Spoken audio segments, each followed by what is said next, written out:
Good morning, everyone. Welcome to the regularly scheduled meeting of the Board of Public Works for today, Wednesday, July 27th, 2016. Commissioner Davis, Rodriguez, James, Repenning, and Assento are present. President James, we have a quorum. May we start with Bureau introductions, please, starting with Bureau of Street Services. Good morning, Tim Tyson, Bureau of Street Services. Good morning, Hannah Choi, Bureau of Contract Administration. Good morning, Ruben Flamenco, Bureau of Street Lighting. Good morning, Maria Martin, Bureau of Engineering. Good morning, Anita Fernandez, Bureau of Sanitation. Good morning, Ted Jordan, Public Works General Counsel. Fernando Campos, Executive Officer. President James, we did not receive any speaker cards under general public comment. We do not have any commentary under the Neighborhood Council comments. We did receive speaker cards on items number 8, 12, and we also received a speaker card from Ms. Tracy Lachey without a agenda item number, and I'll follow up with you on that throughout the meeting. Okay, Ms. Lachey, do you know? Number 8. Okay, thank you. Thank you. So that'll be on number 8. Thank you. Then we'll close general public comment. Our first item of business, the approval of the meeting minutes from the meeting of Friday, July 1, 2016. Is there a second to our motion by Commissioner Rodriguez, seconded by motion to approve those meeting minutes? Any objection? Without objection, we'll approve those meeting minutes. We'll also close the Neighborhood Council category of commentary. Our first item on the agenda are the opening of bids. Actually, before we do that, we have an agenda item for continuance. Let me find it real quick.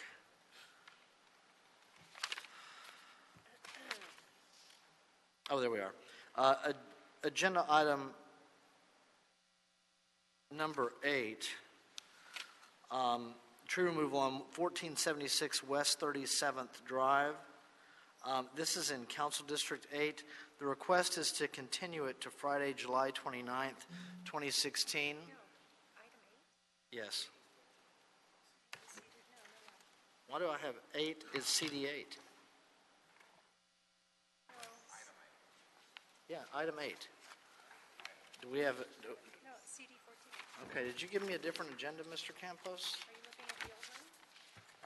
Let me what double Mr. check. Campos handed me. I have item number 8 as the tree removal 1476 West 37th Drive in CD8.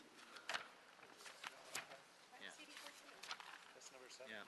Okay, I have, so we have some confusion on our agenda items.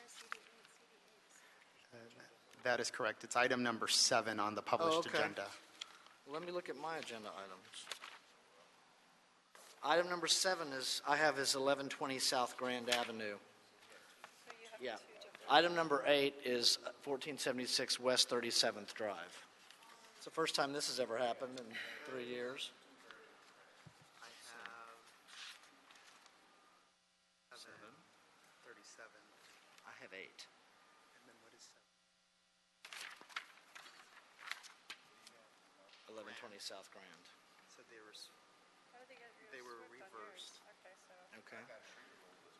Yeah. Okay, so let's just. So item number 7. Okay, so we're continuing. Just to be clear for the audience, we are continuing the tree removal that is at 1476 West 37th Drive. That's in Council District 8. Ma'am, are you here on West 37th Drive or are you here on Grand? Okay, so you're here on. So when we get to that tree removal, whatever the agenda number is, we'll be sure and call you. Okay, maybe by the time we get through some of the others, we'll. Okay, so you're here on the Grand Avenue. Okay, did anyone put in a speaker card on 37th Drive, West 37th Drive? Okay, without a speaker card on that item, the request is to continue it until Friday. I'm assuming Commissioner Davis for you to deal with CD8. Okay, so. Great. So we will continue 1476 West 37th Drive, whatever the agenda number is, over to, oh, thank you. Now I'm getting a new one. Over to Friday. Thank you, Shelley. So let's go to, let's open the bids on agenda item number 1. Hyperion Treatment Plant Headworks Improvements and Headworks Odor Control Upgrade. The estimate is $24,075,000. Mr. Campos, on agenda item number 1. Thank you, Mr. President. Fernando Campos, Executive Officer, opening up bids today for the Hyperion Treatment Plant Headworks Improvement and Headworks Odor Control Upgrade Project. This is in Council District 11. The city has estimated this project to be at $24,075,000 even.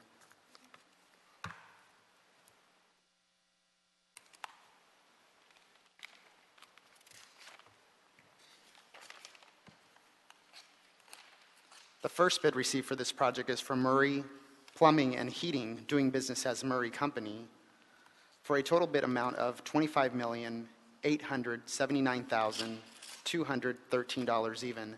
That's $25,879,213 from Murray Plumbing and Heating, doing business as Murray Company.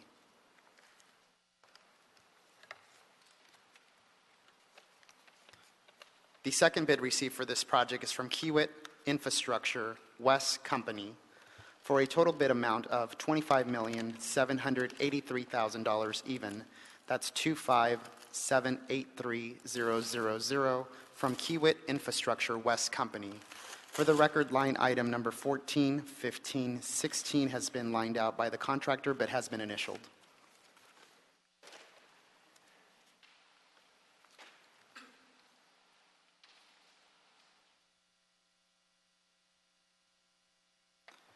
The third bid received for this project is from Environmental Construction Incorporated for a total bid amount of $29,708,253 even. That's $29,708,253 from Environmental Construction Incorporated. For the record, line item 10, line item 16 has been lined out by the contractor but has been initialed.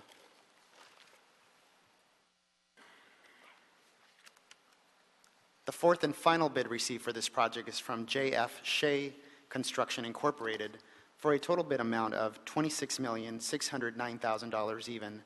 That's $26,609,000 from J.F. Shea Construction Incorporated. President James, that concludes the bid openings for today's.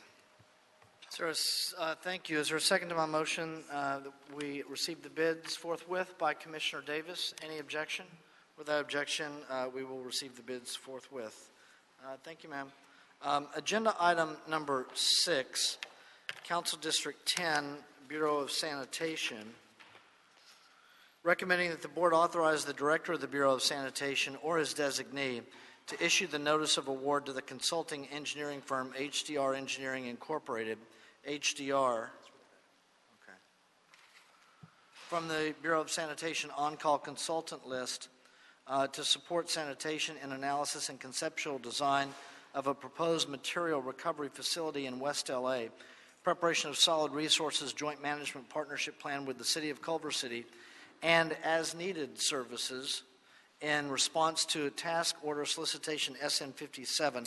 The total estimated budget is $329,000. It includes a 10% contingency. The duration of the task order solicitation agreement will be 18 months, beginning when the Bureau of Sanitation issues the notice to proceed to the selected consultant. And Rosario Rojo, good morning. We have a speaker card, but why don't you go ahead and... Take the speaker first. Well, actually, go ahead and just summarize what we're doing, and then I'll call the speaker card up. Sure. Go ahead, ma'am. This request is to award this agreement, this contract with HDR Engineering, and the purpose of it is to allow the Bureau of Sanitation to optimize our refuse and recyclables collection operations from the Western Refuse Collection District. Currently, and over the past many years, this particular refuse collection district has experienced tremendous distance for transferring or transporting the collected materials for processing. We now have an opportunity to potentially purchase a property that's become available that will allow the Bureau of Sanitation to work with the City of Culver City and jointly develop a plan where we can provide services for both municipalities. This property is very close to the Culver City transfer station and it was originally also used as a material transfer refuse facility, material refuse excuse me, for the material processing. The TOS SN57 will have HDR provide support services to sanitation to conceptually design this facility and also help us prepare a joint management agreement with the City of Culver City. If it seems adequate, they would also provide services or support for the potential purchase of the property. Okay, thank you, ma'am. We may have some questions, but we have a speaker card, Douglas Johnson, on agenda item number 6. Good morning, sir. Good morning. I used to live down in Playa del Rey and have an interest in this area. So when this came up, I was curious. I understand from Culver City, and they could be mistaken, that there's been no contact with the city yet. And the other question is this is right on the shore. This is right on the bank of Bologna Creek. So I'm wondering if there's been any communication with Friends of LA River, and if they're okay with the idea of building a trash facility right on the bank of the creek. So just wanted to see if those had been addressed, especially before you allocate so much money. Okay, thank you, sir. Ms. Rojo? I should say that part of the support is going to be for HDR to help us do an evaluation for the environmental impacts of the use of such facility. Okay, regarding the questions that were raised, just so that the record is clear, that were raised by the speaker, the communications with Culver City and any outreach with any With the community? representatives of the Friends of Los Angeles River. Go ahead, yes. The City of Culver City and the City of Los Angeles over the last couple of years have had agreements in order for us to use their facility. So there's already been conversations, and the expectation is that this effort will be happening sooner or later, and right now we have that opportunity. So this Culver City is aware. Part of this contract will be to also outreach to the community and get their feedback. As I mentioned before, also look at environmental impacts.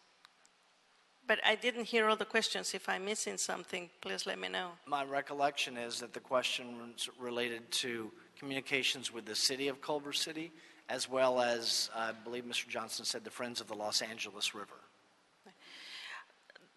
Once we start, that is the plan, to actively communicate with the community and the city. Commissioner, thank you. Commissioner Penning? So this is just very much in the conceptual stages, correct? That is correct. And the goal of really looking and doing an analysis of streamlining our operations would be to? It will be to reduce the hauling distance, Right, which is so- a benefit not only financially but environmentally as well. Okay, thank you.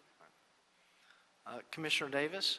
So basically, this is granting an award to a consulting firm to do an assessment of the feasibility of this. Is that right? An analysis and conceptual design of a facility, as well as a potential agreement with Culver City for the use of that facility.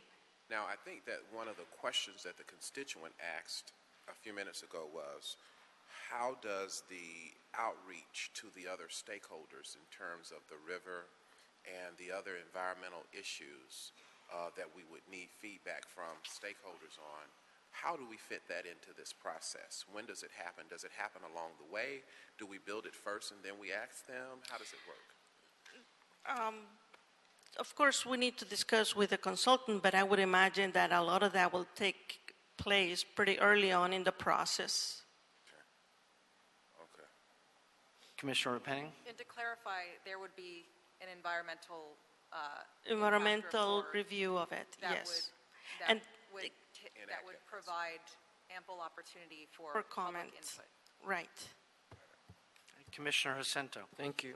Sorry, thank you for the report. I understand that that site had previously been operating as an MRF. A correct? MRF, yes, A MRF. Material Recovery Facility, that is correct. Right, because I lived there for many years, and so this would be a reactivation of any environmental process and impact. We would start afresh. I had a question regarding, is it a lease or a purchase? If we're working with another municipality, Culver City or Los Angeles City, would this be a long-term lease on the site or a short-term lease? This is all conceptual. The property is no longer a MRF. There is a new owner, so their potential for the purchase is there if the city chooses to do that. But again, it's all up in the air. Whether we choose to go with a lease instead of a purchase, it's all to be evaluated. Thank you. Commissioner Rodriguez. Hi, what is the criteria on whether or not you have a pre-bid or meeting with, for folks that are interested in perhaps pursuing a TOS? Whether we'll have a pre-proposal meeting? Pre-proposal meeting. Because I saw that there wasn't a pre-proposal meeting right. held with this. Usually if the project is complicated and we expect to have a lot of questions about it, or we have a lot of bidders submitting interest. But isn't the purpose of the pre-proposal meeting in order to help hopefully create more interest in submitting an opportunity for a TOS, participating in the TOS? That I'm not aware of that, Okay. but I guess it could be used for that as well. Okay. But you're right, we only received 2 bids. Right. And that's However, problematic. Yeah. and we were curious about that. LA Sand did a survey of 6 of the 25 remaining firms to find out why would they not bid. Because I did get a few calls from other interested firms, Right. but they decided not to submit. So the question, or the answer to the question was basically that they felt that they did not have the right expertise in-house to properly manage the project. Why were 6 of 25, if we have an all-call list of 25, why were only 6 surveyed? We just felt it would be a representative. We wouldn't expect responses from all 25, so we just Representative sample. pick a few, yeah. Okay.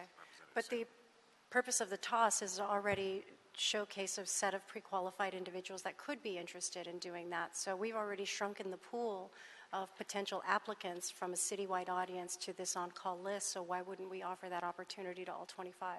Oh, all of them were offered the opportunity. Okay. And I know this is something that we're mitigating through through BAVIN and making sure that we avail all task order solicitations going forward to all folks on on-call lists so that we can have a consistent process. And so I'm hoping this is something that gets remedied because I think 2 out of 25 is problematic regardless of the scale of the project. I think the whole purpose of our TOS system is to already accelerate, and so I just want to make sure that we avail more competitive opportunities than 2. Right. And in this case, it sounds to me from their responses that they felt that they could not compete. They would need to hire someone from the outside to get the expertise. So this is me, that they were not able to work the numbers out. Okay. Mr. Jordan? Yeah, Commissioner, while I share your concerns about that, I would point out that one of the firms listed as a subcontractor for this task order is actually one of the firms on our list. So the CH2M Hill. So, I mean, obviously they chose to participate in a different way, but certainly 2 out of 25 is not very many. Commissioner, just a second. I saw Commissioner Penning, then you, Commissioner Davis. Commissioner Penning? So when we talked about this, it sounded like that among our on-call list, a lot of the firms don't necessarily specialize in solid waste processing. Was that kind of the... That's correct. That's correct. And the answers that we got back were that they didn't have enough knowledge to manage the toss. So I'm sure they could have hired someone, but they didn't feel comfortable to manage that effort.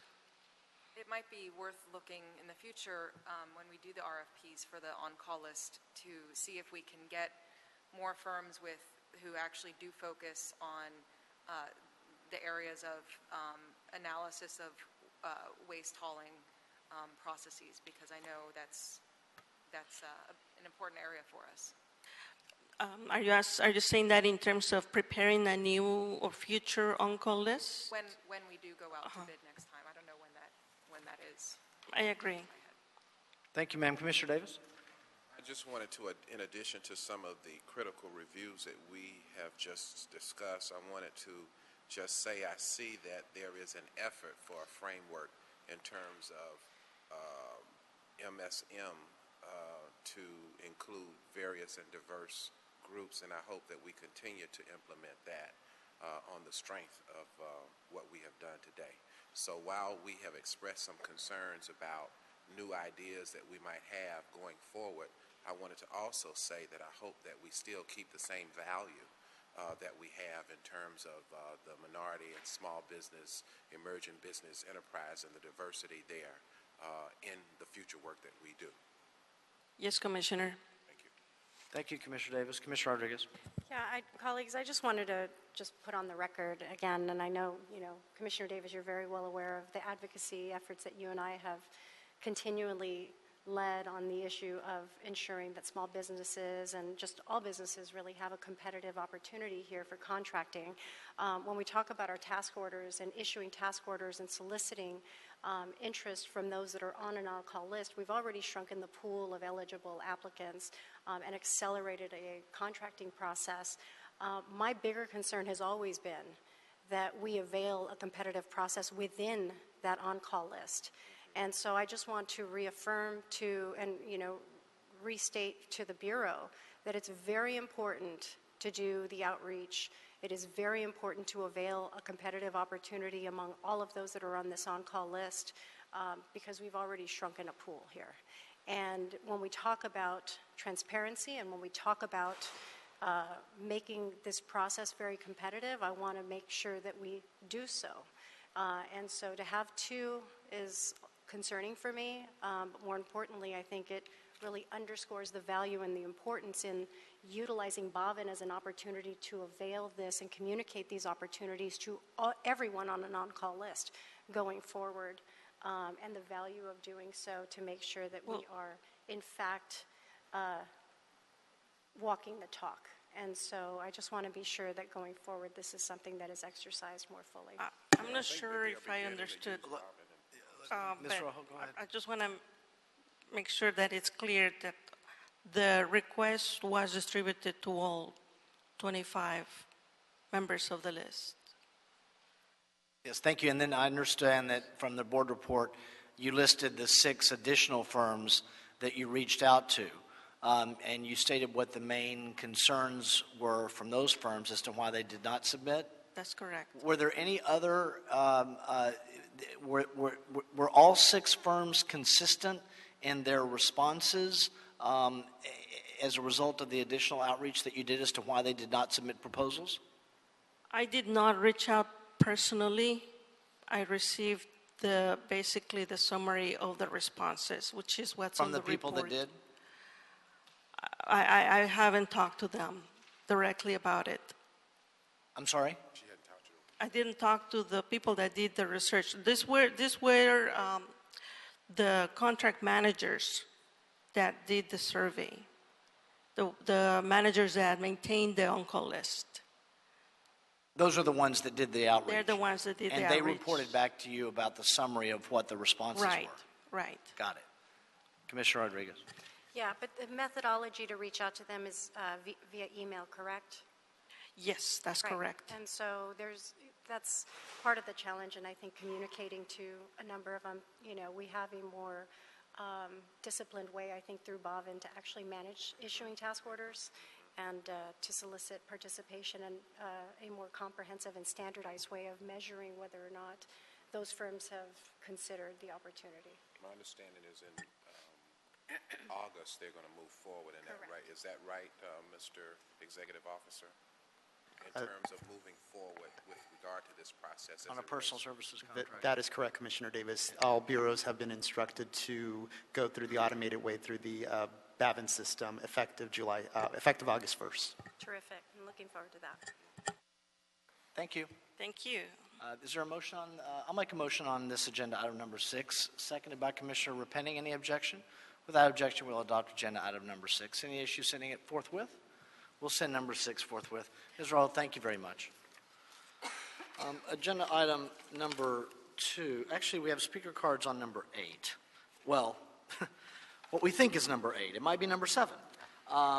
It is Agenda item number 7. Number 11. It's what, number President 7? James, it is item number 7 on the published agenda. Okay. The notes that we have are inadvertently flipped around. So the one I was handed So this is with just all an- the notes. Correct. Okay. So agenda item number 7, tree removal, 1120 South Grand Avenue, Council District 14. Recommending that the board consider the adopted final initial study mitigated negative declaration. Environmental case is listed in the board report. Subdivision parcel map numbers are listed as well. For 1120 South Grand Avenue, prior to making a decision, I should say on the agenda, prior to making a decision on the proposed street tree removal permit, find that under the California Environmental Quality Act, guidelines section 15162, on the basis of substantial evidence contained in the whole record, that none of the conditions described in guidelines section 15162 requiring preparation of a subsequent CEQA document exist. Number 3, specify the Urban Forestry Division of the Bureau of Street Services, located at 1149 South Broadway, is custodian of the documents or other material which constitute the record of the proceedings upon which the Board of Public Works decision is based. And number 4, review and approve this no-fee permit request for the removal of 7 Canary Island pines for the proposed public, just want to make sure I've got the number right, 7 Canary Island pines for the proposed public sidewalk reconstruction, drop-off area, and new driveway on Grand Avenue, and 2 weeping bottle bush trees for the street widening, public sidewalk reconstruction, and a new driveway on the 12th Street. Tree replacements on a 2-to-1 ratio are required. Mr. Tyson, I've got some speaker cards on this. Why don't you summarize for us where we are, the project, and then we'll take the speaker cards. And you can talk about, include in your summary, the tree replacement policy on this as well. Good morning, President James, Commissioners, Bureau Representatives, City Attorney, and Executive Officer. The Bureau was contacted by Mark Wareham, the applicant's representative, the property owner's representative, about constructing a maximum of 666 residential condominiums and a maximum of 25 commercial condominiums at 1120 South Grand Avenue. The final MND for the subdivision project determined that street trees would be removed during construction. Mr. Wareham contacted Bureau of Street Services requesting the project site be inspected to determine the relationship of the impacts and the construction to around the trees. A Bureau of Street Services arborist inspected the subject location on July 8, 2015 to determine the project's impact to the existing street trees. The inspection revealed 8 Canary Island pine trees in fair health, approximately 18 to 26 inches in diameter at chest height by 36 to 55 feet in height, and planted in 4 by 6 foot wells on Grand Avenue. The roots and root crowns from 5 of the subject trees have not significantly affected the sidewalk. The inspection also revealed 2 weeping bottle brush trees in fair health on 12th Street measured 4 to 8 inches in diameter by 10 to 15 feet in height. Both trees were observed to be leaning slightly. Tree number S4 and tree number S3 are in the footprint of the proposed driveway and in the street widening that needs to take place on that side. The permit request is to remove a total of 9 trees, 7 trees along Grand Avenue and 2 trees along 12th Street. 1 existing Canary Island pine actually will be protected and remain in place that's on 12th Street. I'm sorry, on Grand Avenue.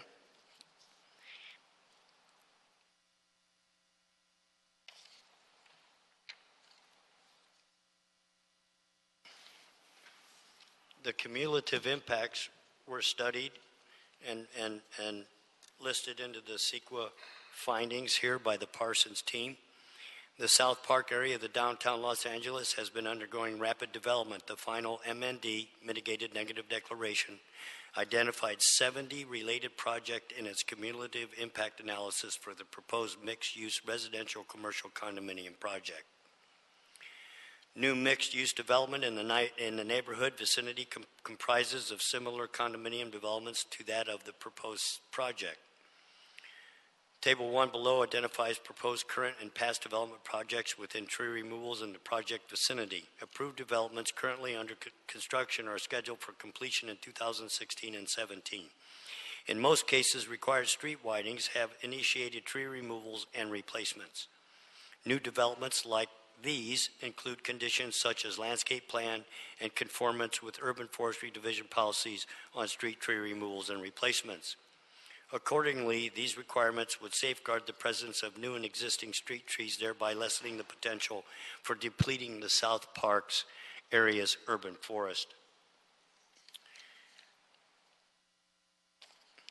After many discussions, looking at public safety, looking at the condition of the trees that we were trying to keep in place, would the outcome be detrimental to the trees?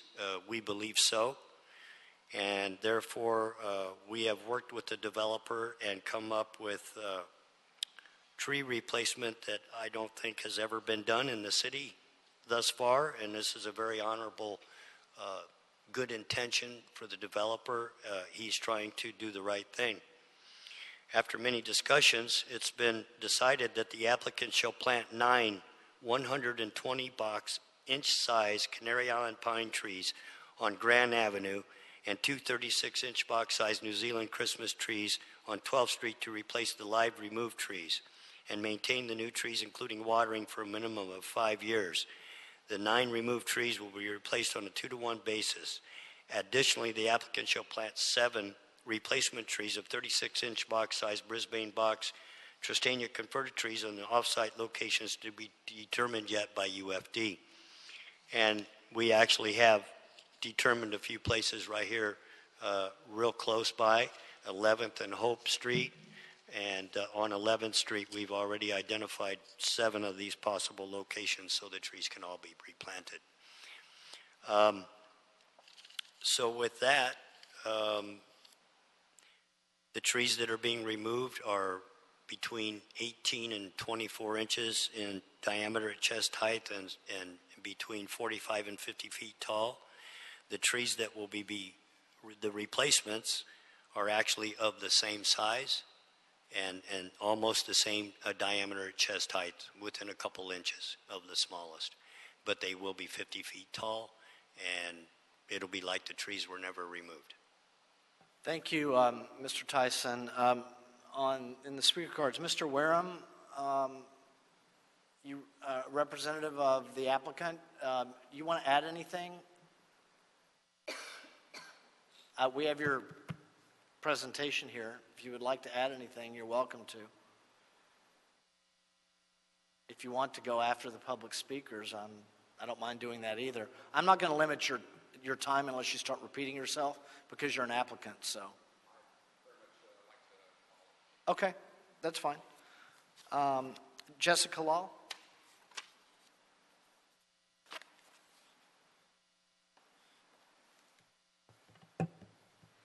Good morning. Good morning, Commissioners. Mr. President James, I'm here, Jessica Law, representing the South Park Business Improvement District. We represent the property owners of the 52-block neighborhood. And we are here today to formally support the request to remove the trees. And as far as, I want to thank the departments for their work and collaboration on this. As far as the what tree species is replanted, we would request and really like the opportunity to continue to collaborate with urban forestry, planning, the council office, to implement the street tree palette, which was formally adopted by the Downtown Design Guide, as far as I know, about a month or so ago. As most of you are aware, the South Park bid is undergoing rapid transition.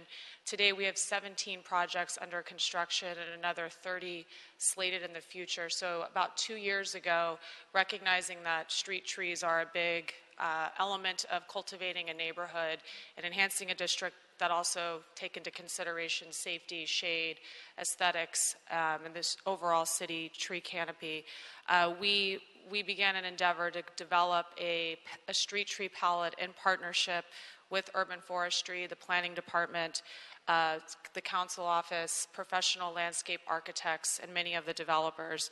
It took us about 2 years to develop the palette, a lot of going back and forth, a lot of considerations, but we did reach a consensus on that street tree palette today and would really like the opportunity to work with the departments to implement it as it goes towards creating a cohesive neighborhood identity and one that provides shade and aesthetics and trees that are sustainable in the neighborhood. So with that, thank you for your consideration here today. Thank you, ma'am. Commissioner Penning? I just want to thank Jessica and the folks with her bid for their work on street trees in downtown. I know you guys have put in a considerable amount of thinking in addition to thinking that led to the in lieu fee proposal that we've worked on as a board. So I just want to thank you for that. And I also want to thank you again, Tim, for your great work in finding a way to get us to 2-1 back in the ground on this one. I just have one question, and I'm not sure whether we have the answer to that in the room here today, but on the planning side, is the developer also meeting an additional on-site requirement given the size of the project? And I still have a speaker card. Go ahead, Mr. Tyson. I actually was looking through and I saw that it was mentioned in here that any on-site trees that were a certain size and diameter would be replaced 1-to-1. Pardon me? It is listed in here in the conditions that they will plant 1-to-1 for any on-site trees that were removed. But you know that there's not very many. It's a solid parking lot, so. Okay. So how are they going to identify the locations for those? Do we know? For the other 7 trees? Yeah. I've already stated that we've found 7 locations that are right over on Hope and 11th Street. Right. We just haven't got them into this, so we've written in there to be determined by us. Okay. And we will ensure that this developer is on board to do everything and anything to make this humanly possible and really a good outcome for all the citizens of the city of LA. Okay, thank you. Thank you. Tracy Lachey?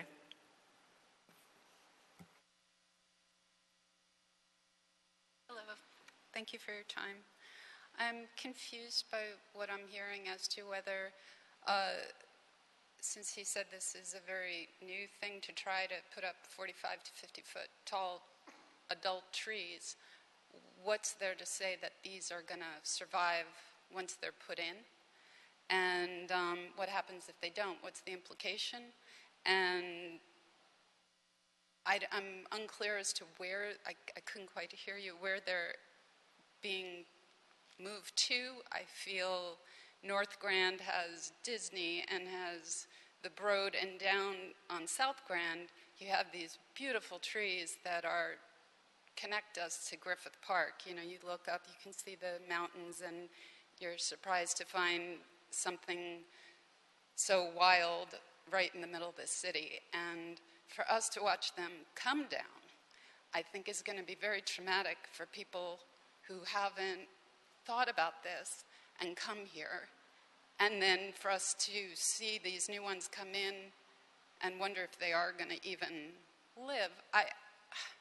I would want some sort of just some sort of understanding of what happens if that doesn't, and where exactly these new ones are, because the beautiful, I don't even live on Grand, I live on Hope, but you come around the corner and there they are.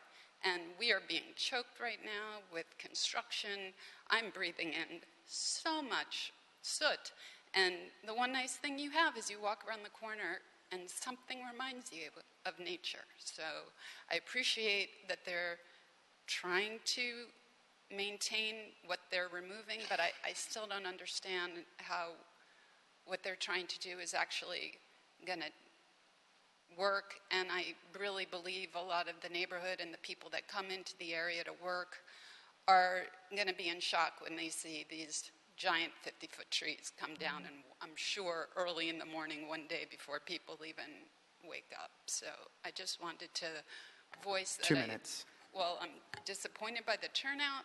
I have the feeling voices will be heard after what they intend to do takes place. Thank you, ma'am. Mr. Tyson, would you address the issue about that Ms. Lachey asked about the trees' ability to survive? What happens if they don't survive? Yes, the trees will be bonded for 5 years, which means if the tree happens to die or start declining, the tree will be removed and replaced with the same size tree that they planted. This will continue until the trees survive. So the question of survivability is on the developer to take care of the trees after they're planted. And so there's real incentive for these trees to take care of these trees. These aren't cheap trees that are going in. Absolutely. The developer, I don't know if I could throw a number out there or not, but just buying the trees is going to be somewhere around $200,000. Okay. Thank you. Mr. Wareham?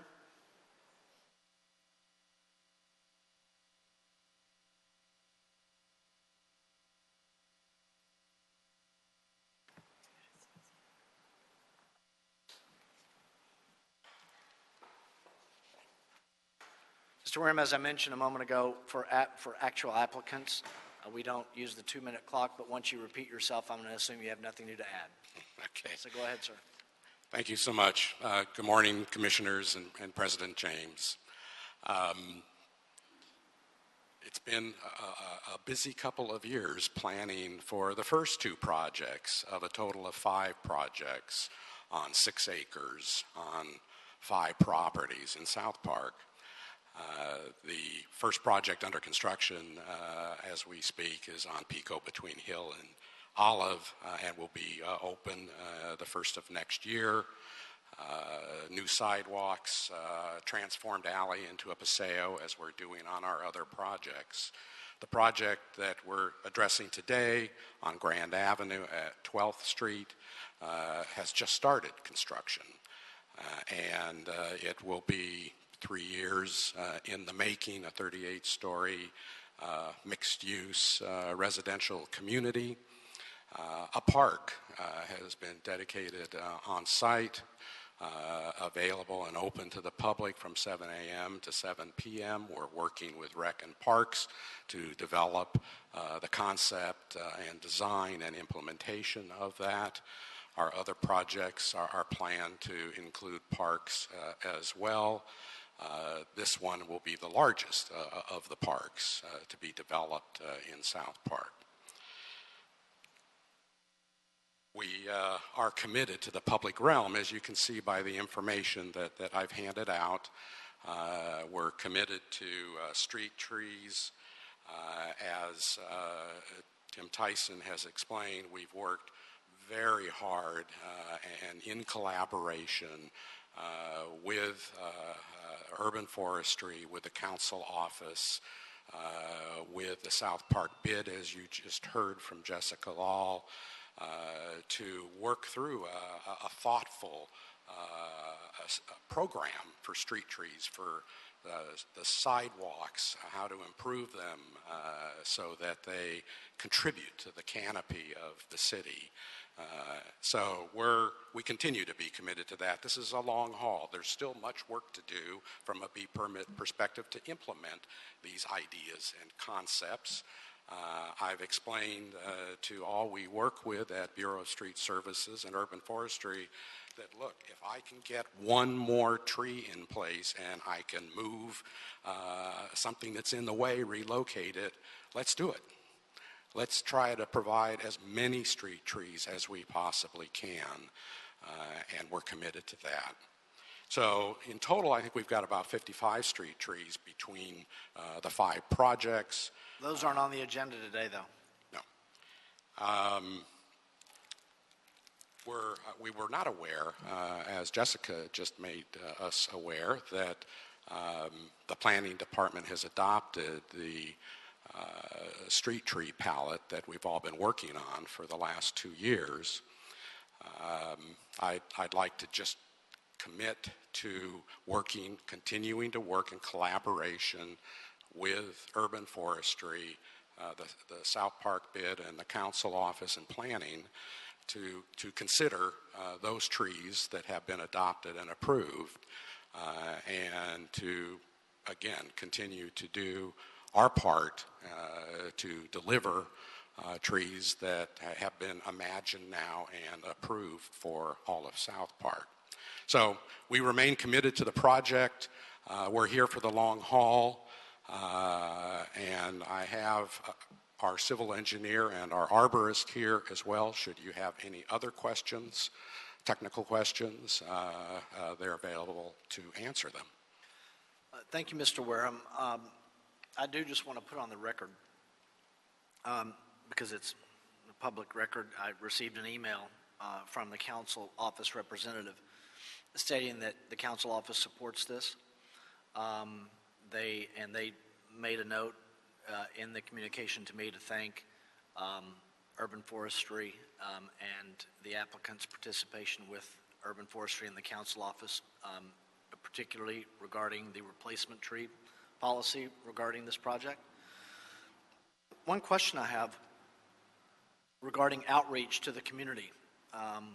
When the community starts to see some of these trees coming down, are they going to know that mature trees are going to be the replacement trees? How are we going to let Yes, the community know? we have a program that's up and running now, a website that's up and running, and we're continuing to update the community of these kinds of issues. So yes, assuming that the tree removals get approved today, we'll immediately post on the website that those trees will be removed. Well, but granted that they'll be removed, but the information that I want the public to know, if the tree removal is granted, is that they're going to be replaced yes. with mature trees, not... Correct. Yeah, okay. Thank you, sir. Commissioner Jacinto? Thank you, President James. Mr. Wareham, good to see you again.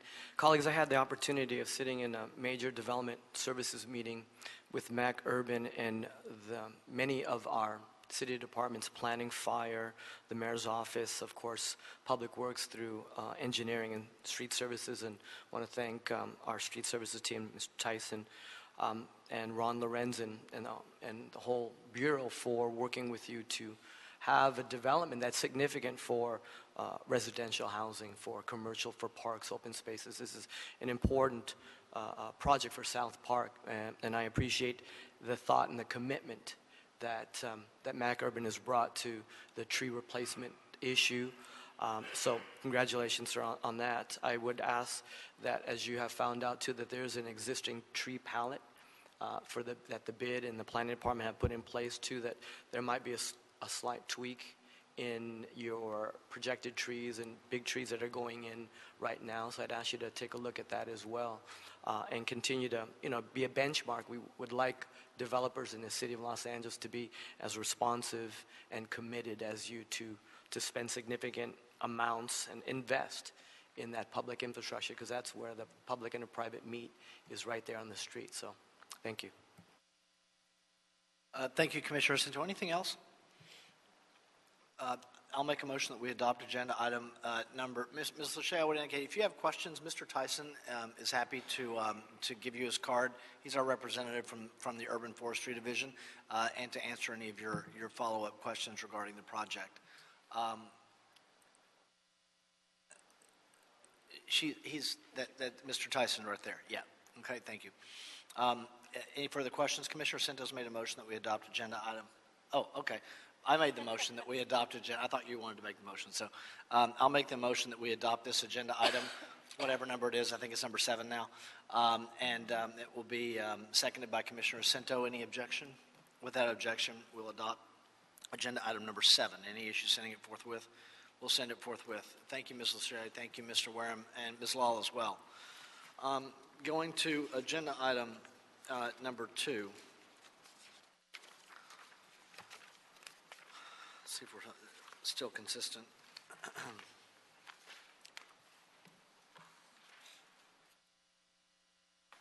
Bureau of Contract Administration recommending that the Director of the Bureau of Contract Administration enter into an agreement with the State of California Department of General Services Procurement Division Certification and Outreach Branch, and authorize the Bureau of Contract Administration to recognize firms certified by the state. Ms. McGlinchey?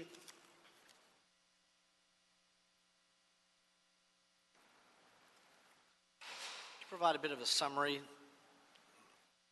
of what we're doing here. The agenda is not that specific.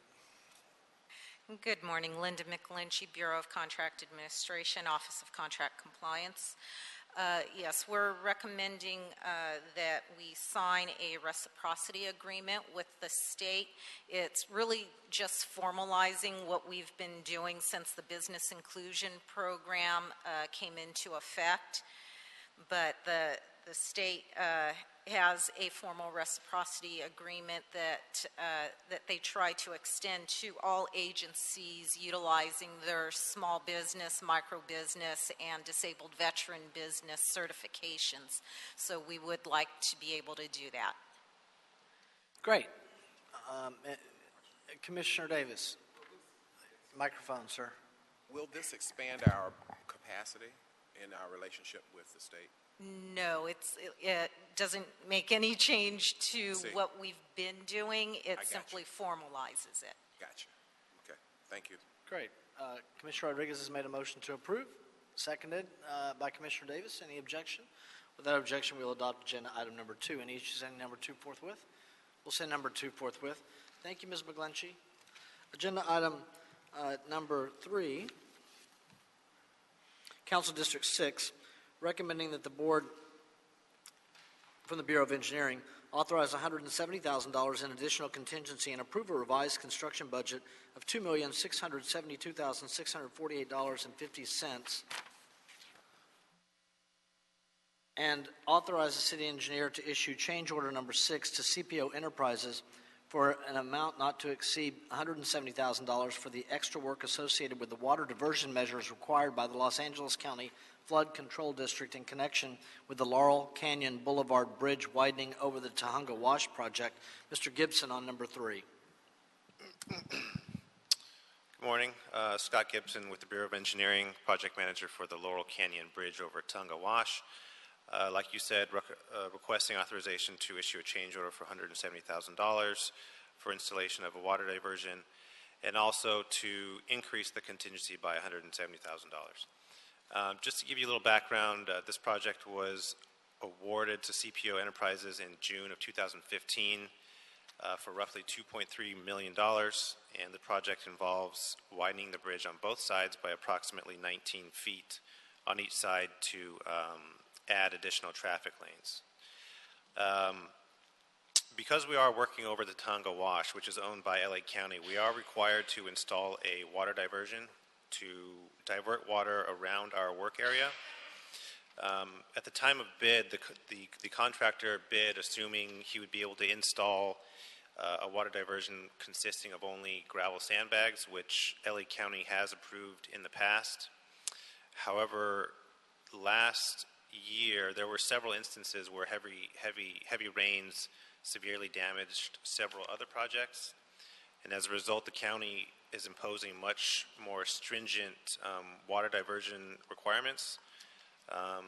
So they are now requiring 3 stacks of K-rail, so essentially a diversion that is 8 feet high now as opposed to just simple sandbags on both sides of the Tahunga Wash.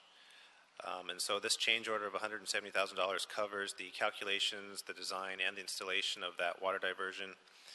And because this is a relatively small contract, like I said, roughly $2.3 million, our contingency was only $227,000. So this change order eats into that contingency pretty significantly, and so that's why we are requesting an additional $170,000 in contingency. I'd like to point out that this does not affect the general fund. We will be applying to the feds to get this reimbursed at a rate of 88.53%, and the local match will come from Proposition G. Great, thank you for the funding, putting that on the oral record, Mr. Gibson. Any questions on this agenda item at all? I don't have any questions. Commissioners Jacinto and Rodriguez have made a motion to approve it. I'll second it. Any objection? Without objection, we'll adopt agenda item number 3. Any issue sending it forthwith? We'll send number 3 forthwith. Thank you, sir. Let's go to agenda item number 12. Bureau of Engineering and the Bureau of Street Services, Council District 4, recommending that the Board of Public Works approve the request to temporarily close Wilshire Boulevard between La Brea Avenue and Highland Avenue with Orange Drive open Phase 3 for 3 weekends as follows: July 29, 2016, Friday at 9 p.m. to August 1, 2016, Monday at 6 a.m., August 5, 2016, Friday at 9 p.m. to August 8, 2016, Monday at 6 a.m., August 12, 2016, Friday at 9 p.m. to August 15, 2016, Monday at 6 a.m., and that the Board approve the request to temporarily close Wilshire Boulevard between La Brea Avenue and Highland Avenue with Orange Drive closed, that's Phase 4, for 8 weekends as follows: August 12, 2016, that's a Friday at 9 p.m., to August 15, 2016, Monday at 6 a.m., August 19th, 2016, a Friday at 9 p.m., to August 22nd, 2016, Monday at 6 a.m., August 26, 2016, Friday at 9 p.m., to August 29th, 2016, Monday at 6 a.m., September 9th, 2016, Friday at 9 p.m. to September 12th, 2016, Monday at 6 a.m., September 16th, 2016, Friday at 9 p.m. to September 19th, 2016, Monday at 6 a.m., September 23rd, 2016, Friday at 9 p.m. to September 26th, 2016, Monday at 6 a.m., September 30th, 2016, Friday at 9 p.m. to October 3rd, 2016, Monday at 6 a.m., October 7th, 2016, Friday at 9 p.m. to October 10th, it's the last closure date, 2016, Monday morning at 6 a.m. That's in connection, of course, with the Metro West Side Purple Line Extension Project, Section 1, to facilitate the installation of the temporary decking system for the Wilshire-La Brea Station box. And Katerina Yamakawa. Good morning. My name is Katrina Yamakawa. I'm with the Bureau of Engineering Metro Transit Division. We are recommending that the board approve this full street closure request for 10 weekends. Metro and their contractor, Skanska Trailer Shea, for this project are currently in the process of constructing the temporary decking for the future Wilshire-La Brea subway station. The temporary decking was originally scheduled to be constructed within 22 weekends, 57-hour weekends, and the board has already previously adopted the full street weekend closures for Phase 1 and Phase 2 on May 27, 2016 for 7 weekends.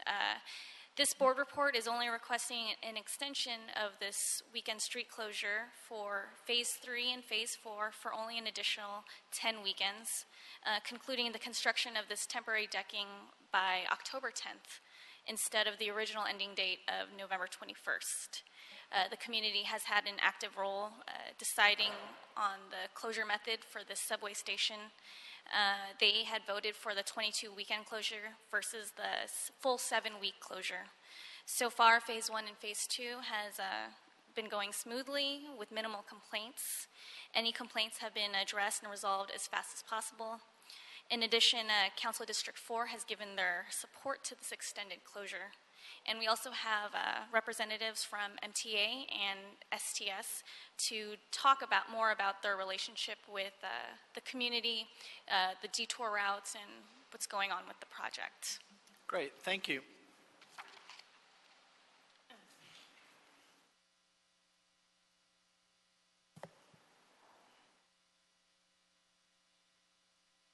Casey, I guess you're choosing to go third. You're going third. Okay. Good morning. Hi, good morning, everybody. We have a few handouts for you guys to go through, just a few quick slides on the detour Great, routes thank you. and the procedures.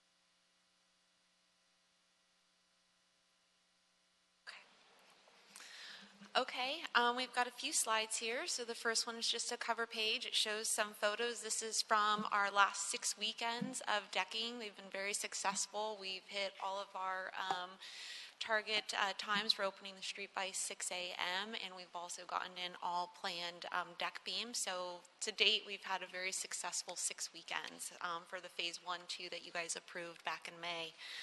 If you go to page 2, this gives a general overview of what the decking contains. When we shut the street down on Friday night at 9 p.m., we do a removal of up to 8 feet. This is roughly from sidewalk to sidewalk on Wilshire Boulevard. From phase 3-4 is going to take us from east of La Brea up to just east of Orange to continue the decking. We will remove roughly 8 feet of the street. We will install deck beams that span the width of Wilshire Boulevard. They go every 14 feet on center, and we will install concrete deck panels to basically build a bridge at street level to allow us to open the street up on Monday morning at 6 a.m. Traffic can continue to move through the rest of the week, and then ultimately as we build the station, and then we work underneath during the regular working hours. If you go to page 3, this talks about the decking schedule here. So as mentioned before, phase 1 and phase 2 of the decking is complete. That phase 1 was decking from Detroit to La Brea. Phase 2 was decking the La Brea intersection. And now we're in phase 3-4, which takes us from La Brea to Orange Drive. It references Highland here because our hard closure will be at Highland for that workspace. On Friday mornings, we've been we've been reducing Wilshire Boulevard from a 2-2 configuration to a 1-1 configuration to allow us to start additional removal of the street section at 10 o'clock in the morning. This was worked out with the commission with the police department to help reduce the noise because we are working continuously through the weekend. This has been very successful too in helping getting our louder activities done earlier in the daytime with street removal.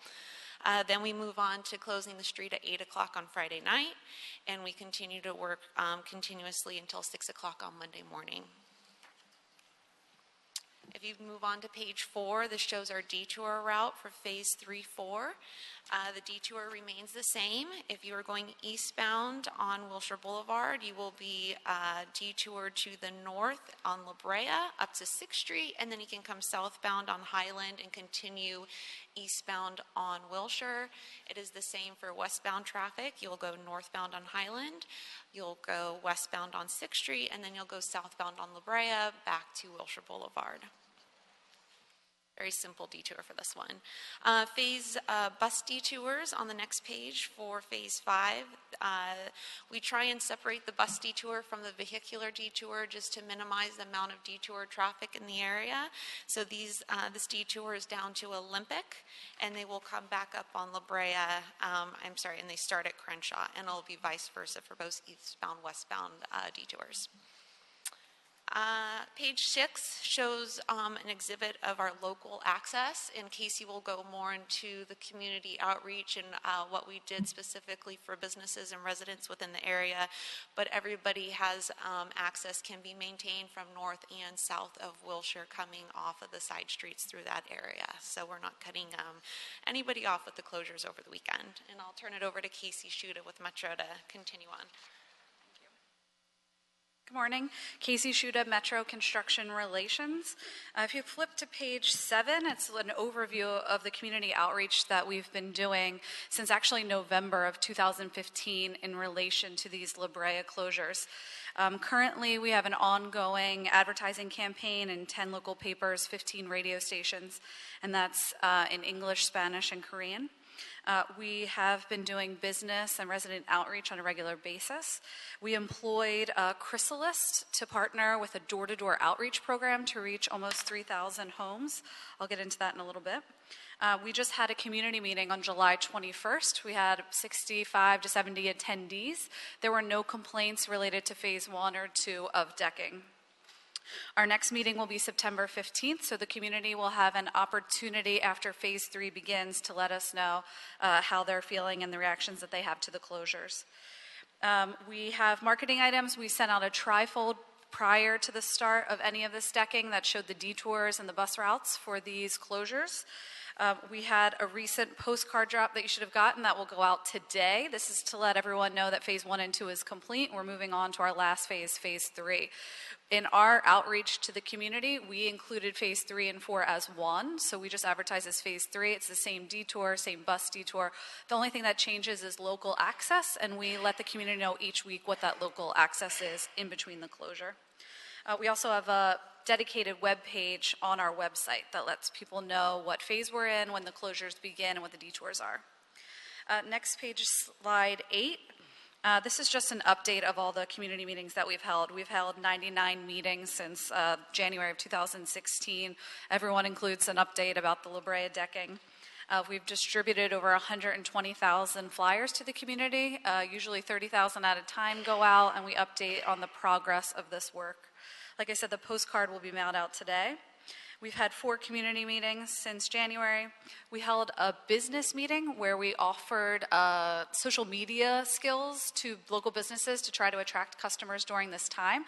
People really took the suggestions that we made and came out with special flyers that we helped advertise to get the community to support the local businesses during these closures. Our next slide highlights our pilot program that Metro instigated for the La Brea decking. We teamed up with Chrysalis and had them go door to door to share information about these closures and to find out how many people knew about the project, which was great. 77% of the community directly around La Brea said they had heard of the Metro Purple Line. Only 38% receive regular email updates or social media updates from us. And what we wanted to learn from that was why. And a lot of them said they knew where the information was, and so if they needed it, they'd come find us. They didn't want to get our regular updates. So that's good information for us to have as we plan our outreach for the rest of the areas. We'll be doing something similar as we do our decking at Fairfax and La Cienega down the road. And then slide 10, these are just examples of the complaints and the concerns that we got related to Phase 1 and 2. They were mostly traffic related or bus related. The traffic related complaints were suggestions from the community of ways that they thought we could improve the congestion over the weekends. We would bring all of these complaints and concerns to our weekly meeting with LADOT and the council offices to discuss what remedies we can make. And most of the scenarios related to traffic, we found that it wasn't a safety issue and that the suggestion would only push the congestion a little further away from that area. So we made adjustments by adding traffic control officers, adjusting signal timing, but we didn't have to remove any parking or install any limitation signs such as no left turns. And then for the buses, that was probably our biggest concern because the bus detours were extremely long. We had to go outside of our car detour area because buses are restricted on some of the streets. So we employed some bus ambassadors from Metro's program. We updated signs at the new stop signs and the old signs on a regular basis. People keep tearing them down, so we had someone going out every day from STS, put them back up. And then the STS staff who were out there working on the weekends became very familiar with the bus detours, and they were able to help pedestrians who came up to the job site and said, "Where do I get the bus?" Since that time, we also created banners that were hanging on our staging yards and on our closure barricades that tell people where the bus information is. So not only for Metro Bus, but for the Dash and for the Antelope Valley Transit, who also uses this corridor. Great, thank you, Casey. Appreciate it. Thank you for all the outreach effort and for the consistent meetings with the council office to keep everyone involved and informed, I should say. Any questions of any of the reps? Okay, thank you. I have a speaker card on, I have 2 speaker cards on number 12. One of the cards says dummy. I think from the time that it was submitted by Mr. Spindler. Is this your card? It says dummy here, sir? That's what your card says. That's right, I'm a goddamn dummy. There you go. That's right. Just another dummy. Listening to all your dummy stuff, just a bunch of dummies. So, really, do we have to take all this time? It's a dictatorship. Why do we have to take all this time with faking that you're asking the public? You rule over us. You don't represent us. You're the overlords. You're the plantation owners. We're the slaves. You tell us exactly what to do, where to go, what to say. We have no rights. 4 million citizens of this city have no rights. And you hold these meetings. It's as a false meeting. It's a joke. You don't listen to us. You don't give a goddamn what we say, what we think, what we want, because you don't represent us. What you guys do is you work for Englander, Kanabe, and Allen. And you work for Danny Bakewell. And that's why they file bar complaints against certain speakers. Does this have something to do with agenda item number 12 Of course on the it street does. closure? Okay, well, I They're can't not- wait to hear. Yeah, because because they don't want to let us work. So I got to come down here and I got to work and I got to put down dummy cards for the 5 dummies. Because you don't understand. This relates to a street closure in Council District 4, Mr. Spindler. But you don't listen to the public. You're holding up traffic during the time that people need to get to work, but you're not letting people get to work. You're not letting people work. You're doing everything for the convenience of Kanabe and Allen and Englander's clients. That's what all this is about. It's about the lobbyists. It's about the campaign donors. This meeting is nothing but a sham to make it look like you're holding a public meeting. You pre-decide everything. You think there's 2 one minutes. person that wants Mr. to be tied Spindler. up in that traffic? Yes, thank you, sir. We have another speaker card on this one. It says DU Trooper. It appears it was put in by Mr. Herman.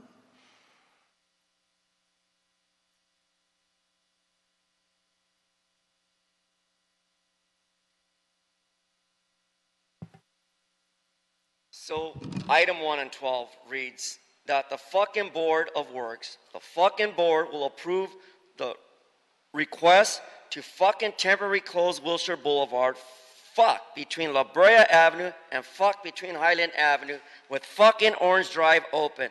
Phase 3 of the fucking closure for 3 fucking weekends as follows. Now, do you want me to read on? See, all we're trying to do is relate to the problems within the department. Failure to have transparency. And such transparency disapproves with certain members of the public. Because as brought out on this paragraph, temporary, kind of like a TRO by Hugo Rossiter. Or is it Rossiter? Rossitter, who brings restraint on those who advocate in public meetings. Now, the city attorney will agree with me that I should not be restrained. You shouldn't be held accountable for Brandenburg versus Ohio because I come in here with a hoodie, because I wear a temporary mask over my face from the shit I smell when I come to City Hall. So, politically, I'm not correct. But Mr. Spindler was politically correct because he's showing the motion of how this plantation works. And us ends don't want to be a part of the plantation because, like myself, a believer in Frederick Douglass, I'm escaping from all this. I'm proving my point that I'm no longer afraid of the TROs or the Threat Management Unit, Mr. READE for the record, Mr. Reed, using police to manage us, using police to terrorize us and threaten us is repulsive. 2 minutes. Thank you, Mr. Herman. Any questions on agenda item number 12 regarding the street closures requested and the community outreach? I'll make a motion that we adopt agenda item number 12, seconded by Commissioners Jacinto and Rodriguez. Any objection? Without objection, we'll adopt agenda item number 12. Any issue sending it forthwith so they can get started on this? We'll send number 12 forthwith. Thank you, everyone. Agenda item number 11.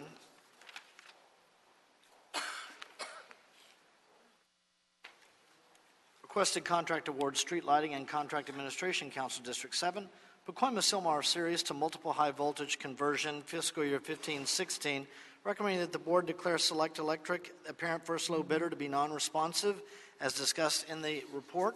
Declare R&H Industries doing business as Best Electric, first low bidder after the LBB percentage is applied, to be the lowest responsive responsible bidder, and award the project for $978,799.10. Forward a copy of the report to the affected council office, and authorize the president or two board members to execute the contract for the project upon approval of all required documents by the city attorney. Vincent Nguyen, please. Afternoon, sir. Or good morning, sir. Good morning, President James and Commissioners. Vince Nguyen, representing the Bureau of Street Lighting, for item number 11, which has to do with the contract award of the Pacoima-Sylmar Series to multiple high voltage conversion project. We received a total of 6 bids on this project, and for the two lowest of the 6 bids received, Select Electric is the first low bidder, and Best Electric is the second low bidder. OCC has determined that Select Electric is not an LBE, where Best Electric is an LBE. And after the 8% reduction applied to the bid, Best Electric became the first low bidder, and we recommend that your board approve this project to be awarded to Best Electric. Thank you. Any questions for Mr. Nguyen on this? Any representatives from either of the bidders that want to speak on the item? Okay, Commissioner Rodriguez. Hi, thank you for your presentation. I know that this is part of, we're doing these contracts to help complement the work that the Bureau staff is doing on these high voltage conversions. I'm just, I wanted to commend the Bureau for its work in helping to do this. This is obviously something that's been longstanding that we've been wanting to do for some time, and thankfully the budget has afforded us the opportunity to move forward with this. Could you give some context in terms of how far along we are in those conversions citywide? And I know we're going to have additional contracts coming forward, but just to share that background. Well, this project is part of the Bureau's Accelerated High Voltage Conversion Project, and it's a 5-year program, and we still have about 25,000 high voltage streetlights remaining throughout the city. So we planning to do 5,000 units per year.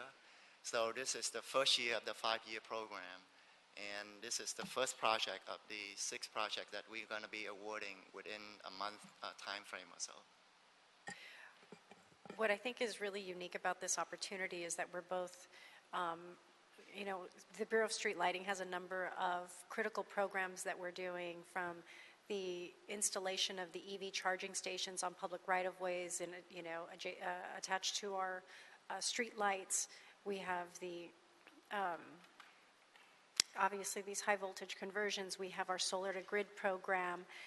We have so many programs that you guys are implementing at this time concurrently, and so maximizing our staff and then utilizing these opportunities to contract out to provide opportunities to keep our economy going and helping to address some of these issues in our infrastructure are very important. And so I'm just delighted to see how much effort the Bureau has been putting forward in innovation, but more importantly addressing some of the critical aspects of what we need to do in this area. So thank you for that.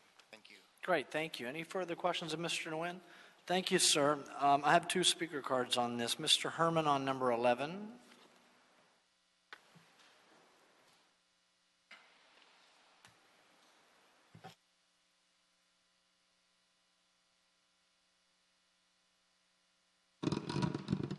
CD7 deals with one and only Chipmunk. This elected official, the Chipmunk, has made many promises to Pacoima. I'm familiar with Pacoima. I used to sleep in my truck up there under a bridge. But no one really cares but myself, because I worry about high voltage. Because without power, I can't plug in my cell phone at the park. I can't use my cell phone if I have no charge.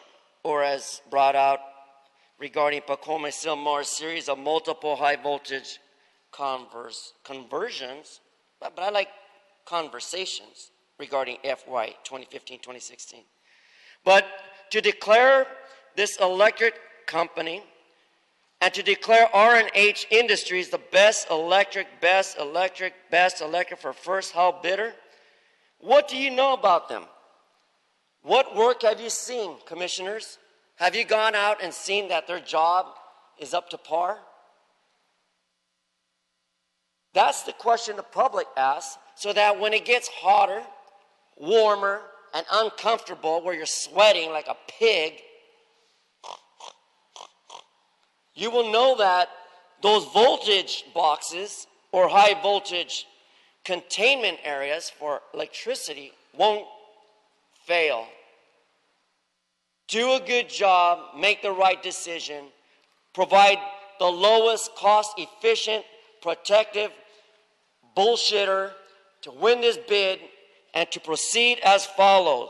Forward a copy of this report to the affected council district of the Chipmunk.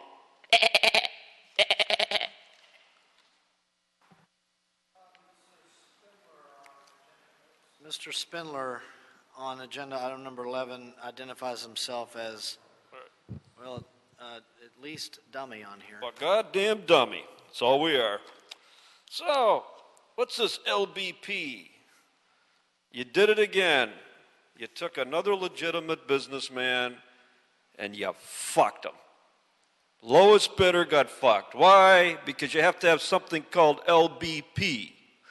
If it's not LBP, it's GBQ, or it's the EEO in the EEOIA, in the CIA, and all these other little letters. LBP set aside. What does it stand for? Lesbians, bitches, and punks. That's what it stands for. So we got to allow the lesbians and the bitches and the punks to take a legitimate businessman with the lowest bid and fuck him out of this contract. And you're just going to sit there and allow that to happen because you didn't tell Mr. Low Bidder about this LBP because the guy that won it was told by you guys. A little secret note was passed. You didn't tell the other guy about that. They waste their fucking time going in and spending money with an accountant and a lawyer and putting together a fucking RFP. Spend all that time just to come here. That's why they don't even show up. Say, no, this fucking place is rigged. They read the newspapers. So why wouldn't they have an LBP? I'd have a goddamn LBP because you didn't tell them about it. You think contractors? Look at my boots. I work my fucking ass off. I'm rebuilding my pool right now with a leak in it. So I know about construction work. You didn't tell them about this. So you just did it again. You take these people, you slaughter their dreams. The place where dreams die, L.A.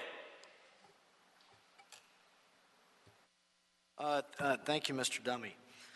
Agenda item number 9, recommending that the Board of Public Works authorizes the Office of Community Beautification to execute. Oh, we need a motion on that item. Do a disposition on that one. I lost my train of thought somehow.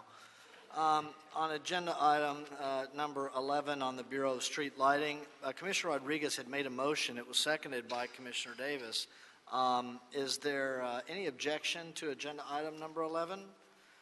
Without objection to agenda item number 11, we will adopt agenda item number 11. Any issues sending it forthwith? We'll send number 11 forthwith. Agenda item number 9, recommending that the Board of Public Works authorizes the Office of Community Beautification to execute an amendment to contract numbers that are listed in the agenda.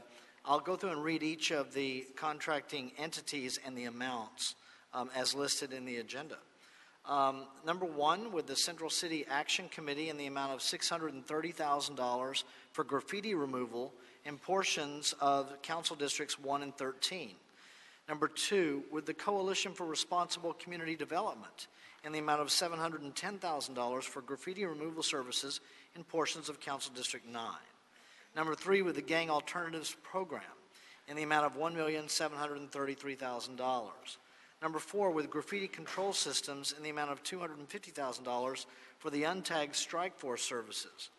Number 5, increase the ceiling amount of the contract with Graffiti Control Systems by an additional amount of $300,000 to allow the Bureau of Street Services to piggyback on the contract for cleaning and graffiti removal services of 5 street tunnels located on Sepulveda Boulevard at LAX, Sepulveda Boulevard at Mulholland Boulevard, Sherman Way at Van Nuys Airport, 2nd Street at Hill Street, and 3rd Street at Hill Street. Number 6, the contract with Graffiti Control Systems. This is a contract number 122764 in the amount of $60,000 for specialty graffiti removal services. Number 7, with the Hollywood Beautification Team in the amount of $640,000 for graffiti removal services in portions of Council Districts 4, 5, and 13. Number 8, with Koreatown Youth and Community Center in the amount of $540,000 for graffiti removal services in portions of Council Districts 1 and 10. Number 9, with the Los Angeles Conservation Corps in the amount of $515,000 for graffiti removal services in portions of Council Districts 8 and 10. Number 10, with New Directions for Youth in the amount of $405,000 for graffiti removal services in portions of Council Districts 2, 4, and 6. Number 11, with the Northeast Graffiti Busters in the amount of $1,165,000 for graffiti removal services in portions of Council Districts 1, 2, 6, 7, and 14. Number 12, with Pacific Graffiti Solutions in the amount of $560,000 for graffiti removal services in Council Districts 5 and 11. Number 13, with Sylmar Graffiti Busters in the amount of $203,000 for graffiti removal services in portions of Council Districts 7 and 12. Number 14, with the Sun Valley Area Chamber of Commerce in the amount of $278,000 for graffiti removal services in portions of Council Districts 2 and 6. And number 15, with the West Valley Alliance in the amount of $585,000 for graffiti removal services in Council District 3 and portions of Council Districts 2, 6, and 12. Mr. Rutch on this agenda item. And real quick, Mr. Rutch, on agenda item, on number 7, the contract, the agenda says it's with the Hollywood Beautification Team. Is it still listed as the Hollywood Beautification Team, or are they listed as the LABT now, Los Angeles Beautification Team? Yeah, so they have started using the name LA Beautification Team. For our contracting purposes, they're still the Hollywood Beautification Team because that's the original name that they submitted the RFP under and their contract is under. All right, thanks. But they do have a DBA as LABT now as well. Go ahead, sir. Okay. Paul Roch, Director of the Office of Community Beautification. We are requesting approval for contract extensions for graffiti abatement services in fiscal year 2016-2017.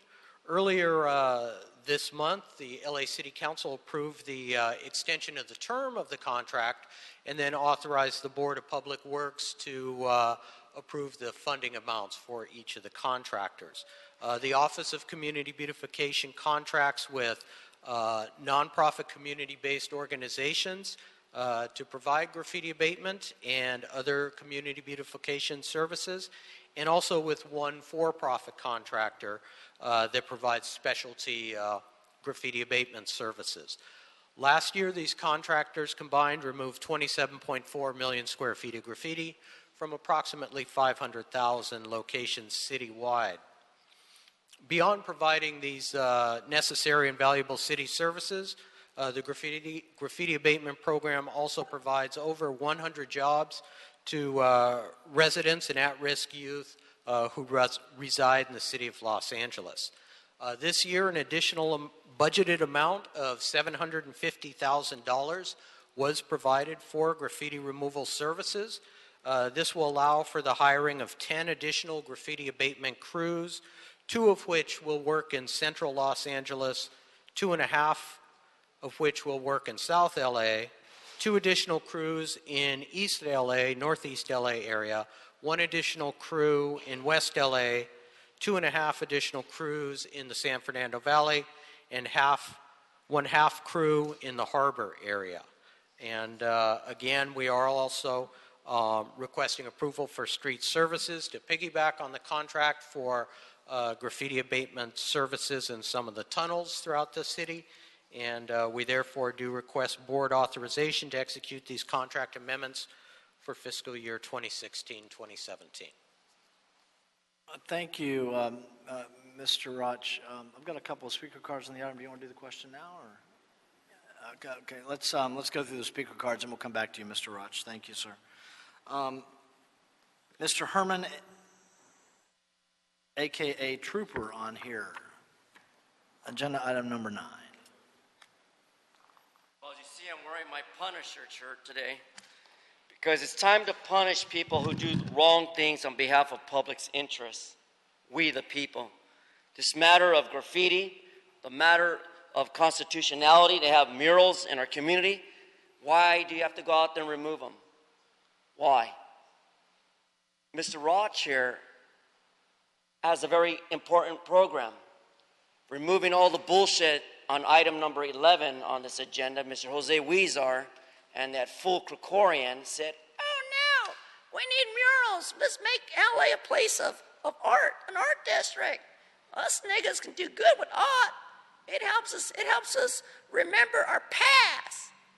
Well, this Frederick Douglass disagrees because murals tell us of our First Amendment. It's an expression. So we have a dual sword here, one going up Eric Garcetti's one end and one going out the other end. Because what you say is not what you do.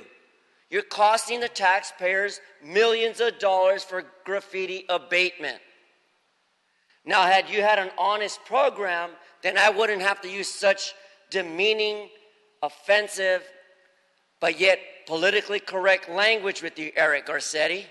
When you were on council, how many times did Mr. Herman, that asshole, walk in there and talk about murals? How many times did he talk about having a program that actually benefits everyone?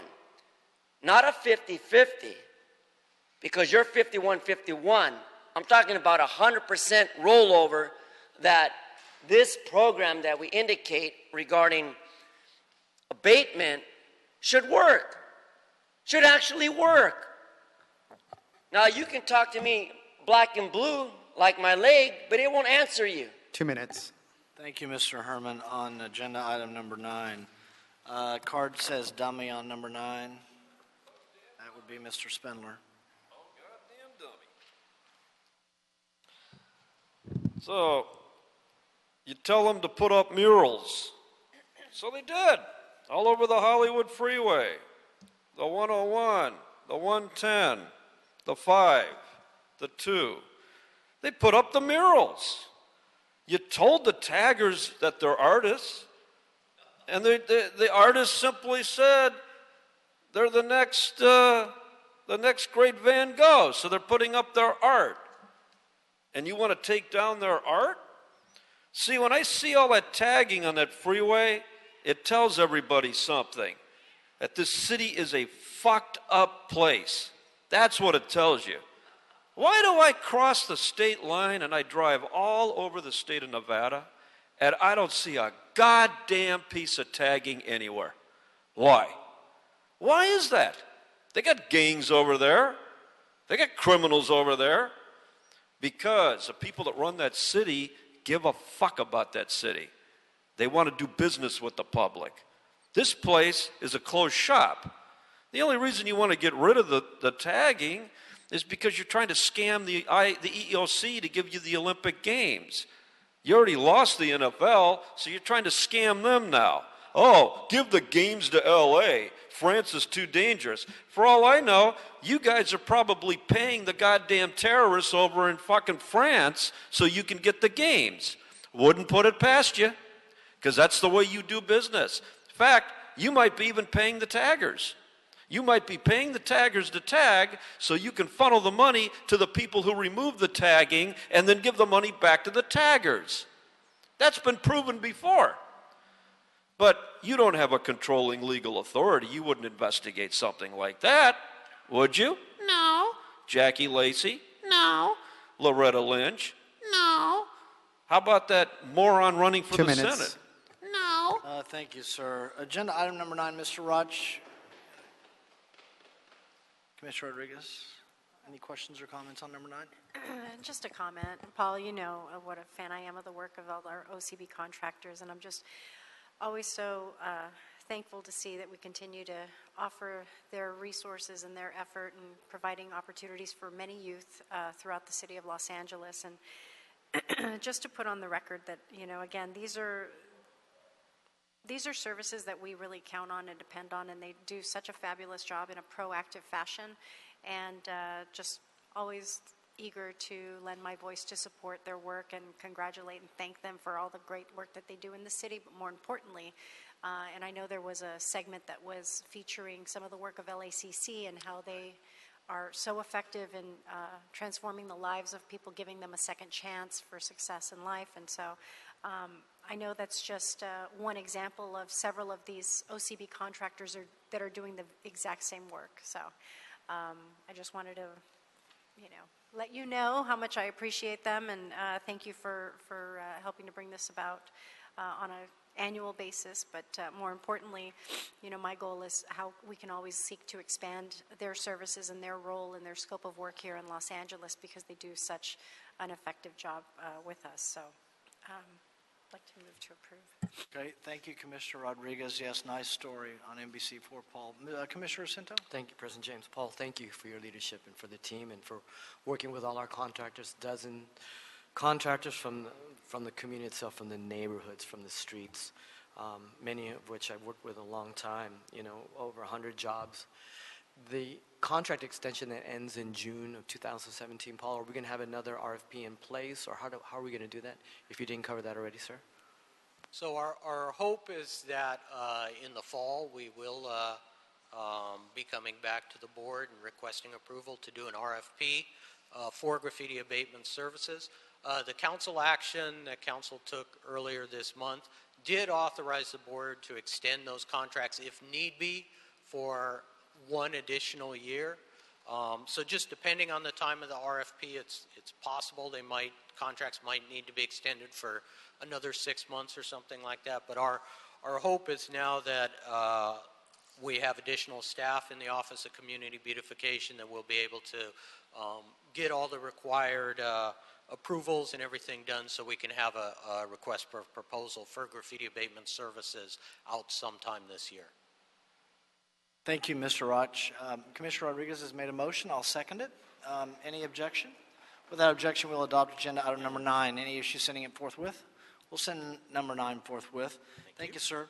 Mr. Roch, I understand you're not going anywhere. Agenda item number 10. Council offices recommending that the Board of Public Works authorize the Office of Community Beautification, subject to transfer and appropriation of funding, to execute an amendment to the contracts with the contract numbers listed in the agenda. I'll go through the contracting parties here. First, with the Coalition for Responsible Community Development in the amount of $100,000 for weed abatement, bulky item pickup, and litter cleanup services in South Los Angeles, or as designated by the Office of Community Beautification. Number 2, with the Gang Alternatives Program in the amount of $190,000 to provide weed abatement, bulky item pickup, and litter cleanup services in the Harbor, East, South Los Angeles, or as designated by OCB. Number 3, with the Hollywood Beautification Team in the amount of $75,000 for weed abatement and litter cleanup services in Central Los Angeles, or as designated by OCB. Number 4, with the Koreatown Youth and Community Center in the amount of $85,000 for weed abatement, bulky item pickup, and litter cleanup services in Central and South Los Angeles, or as designated by OCB. Number 5, with the Los Angeles Conservation Corps in the amount of $125,000 for weed abatement, bulky item pickup, and litter cleanup services in South and Central Los Angeles, or as designated by OCB. Number 6, with New Directions for Youth in the amount of $80,000 for weed abatement, bulky item pickup, and litter cleanup services in the Northeast San Fernando Valley, or as designated by OCB. Number 7, with Pacific Graffiti Solutions in the amount of $65,000 for weed abatement, bulky item pickup, and litter cleanup services in West Los Angeles, or as designated by OCB. Number 8, with the Sylmar Graffiti Busters, in the amount of $45,000 for weed abatement, bulky item pickup, and litter cleanup services in the West San Fernando Valley, East San Fernando Valley, or as designated by OCB. Number 9, with the Sun Valley Area Chamber of Commerce, in the amount of $70,000 for weed abatement, bulky item pickup, and litter cleanup services in the East San Fernando Valley, or as designated by OCB. And number 10, with the West Valley Alliance in the amount of $65,000 for weed abatement, bulky item pickup, and litter cleanup services in the West San Fernando Valley, or as designated as OCB. And the Board of Public Works will authorize the Director of the Office of Accounting to appropriate the funds for the above amendments upon transfer of funding from the Bureaus of Sanitation to the Board of Public Works. Mr. Roch on number 10. Paul Roch, Director of the Office of Community Beautification. Sort of a second part of the contract amendments is the work to be performed as part of the Clean Streets Los Angeles program. Funding was provided last fiscal year for about 6 months worth of service to utilize the same contractors that provide graffiti abatement to also do neighborhood cleanup type of work, whether it be weed abatement, cleaning up litter, assisting with bulky item pickup, similar type of work like that. Contractors began this type of work in January, responding to requests from the various council offices, from the Office of Community Beautification, from the Bureau of Sanitation, and also providing proactive work in areas where they knew work needed to be done. Over the past 6 months, OCB contractors have picked up approximately 52,000 bags of litter, weeds, and debris from along the public right-of-way, collected 1,750 bulky items, and disposed of a total of over 325,000 pounds of debris. This program has provided job opportunities for 23 residents of the City of Los Angeles as part of the Clean Streets LA program, and we are requesting board approval to execute a contract amendment to provide this service for the full fiscal year 2016-17. Thank you, Mr. Roch. Commissioner Penning? I just wanted to thank you, Paul, for managing this part of our Clean Streets program. I just had a question about the breakdown in the contracting, what changes you may have made since the last package was executed. Well, the main change is that we had a full year's worth of funding, so we were able to provide the funding over a 12-month period. So basically, we more or less just doubled the amount, but made some small tweaks just based on the service areas and stuff that they're doing. We don't have all of our contractors. A couple of them have decided, not to participate in the public right-of-way cleanup. So, a couple of our contractors this year are getting a little bit larger service areas, and we took the funding amount that went along with that and extended it to them. Some of the contractors work in higher impact areas, Council District 9, Council District 15, Council District 14, some of those areas that, just have huge amounts of issues that need to be addressed. And so, obviously a little bit of extra funding is going there. We do also try to manage it. They're not quite as boundary limited as they are in the graffiti abatement program.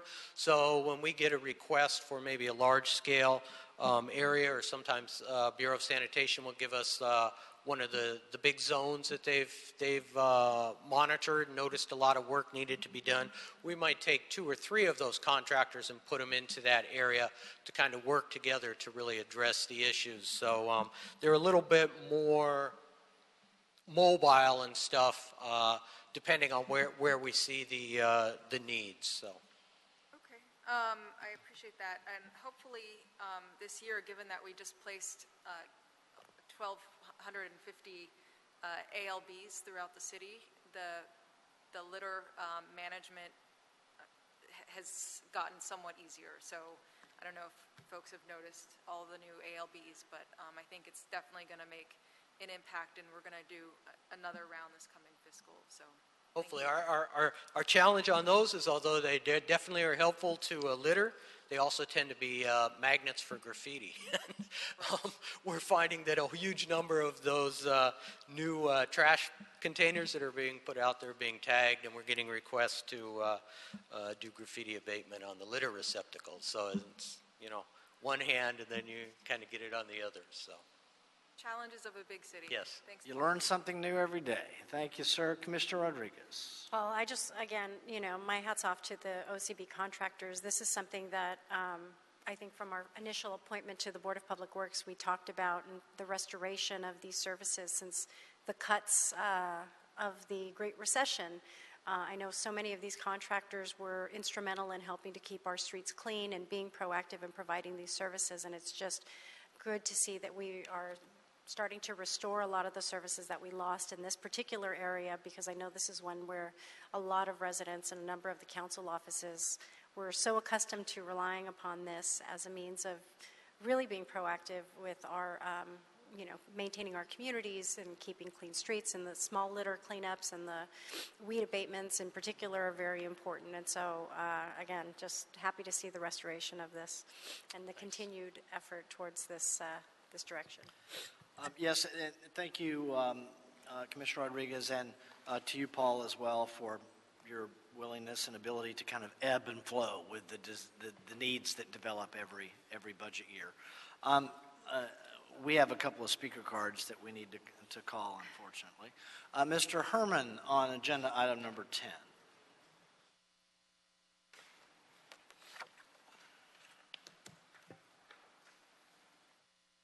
Brandenburg versus Ohio, 1969, 395, 444.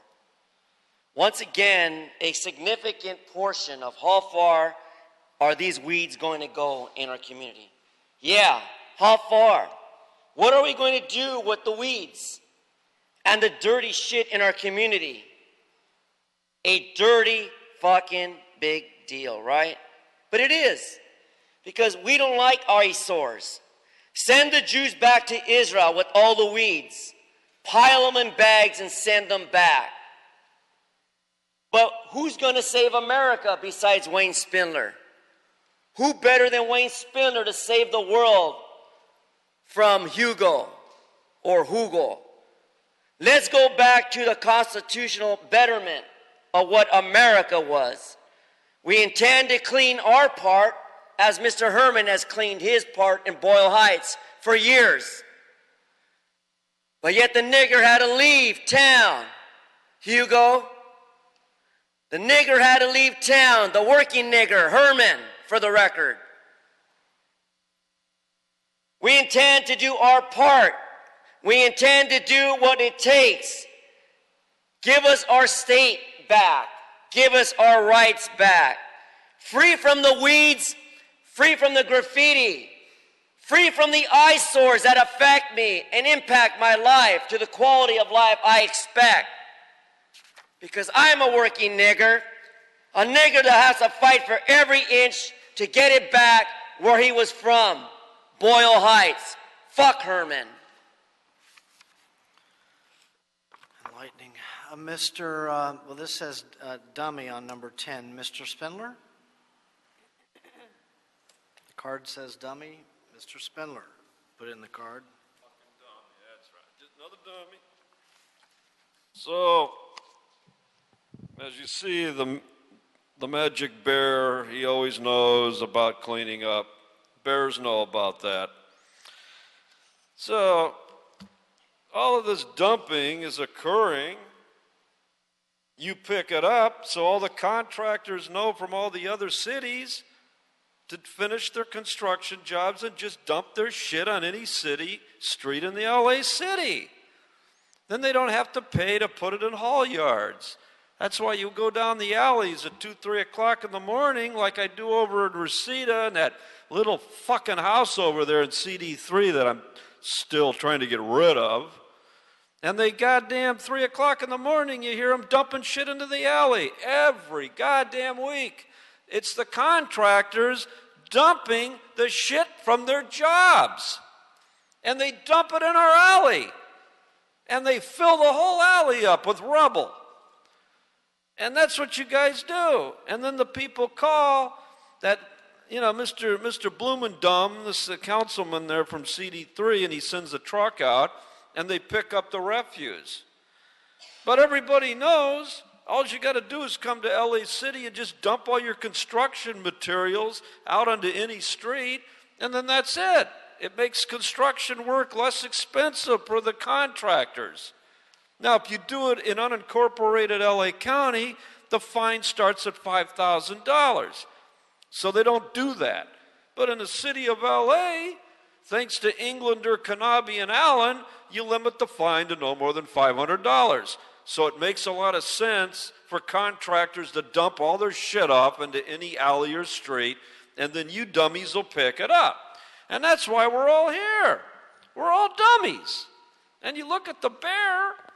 The bear was here on Friday. His name's Mr. B. And he 2 talks minutes. like this. Dump more of your shit on the streets.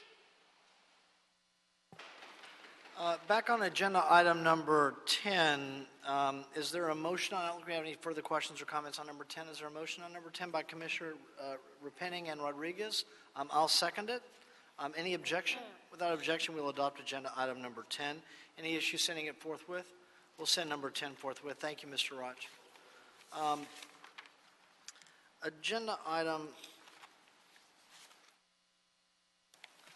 number 4, Council District 5, recommending that the board execute the attached document relinquishing any and all rights in the future street in lots 118 and 119 of tract 12382, located at Exposition Boulevard South right-of-way between Westwood Boulevard and Selby Avenue, to the City of Los Angeles for public street purposes within the future street shown on the attached Exhibit A, subject to the following condition: that the petitioner makes satisfactory arrangements with the Real Estate Division of the Bureau of Engineering, 1149 South Broadway, 6th floor, Los Angeles, with respect to payment of document recording fees.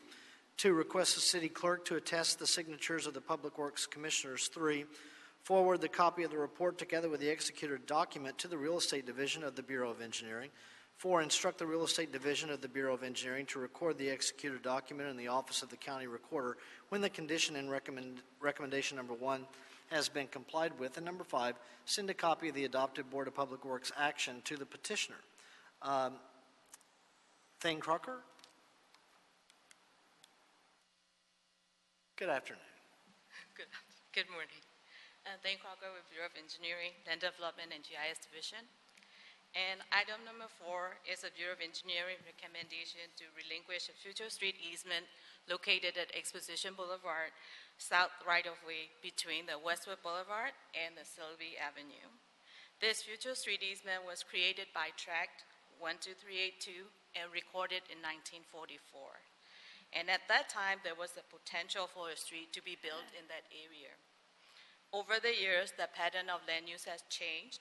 However, this area has remained as a future street easement and has never been improved as a street.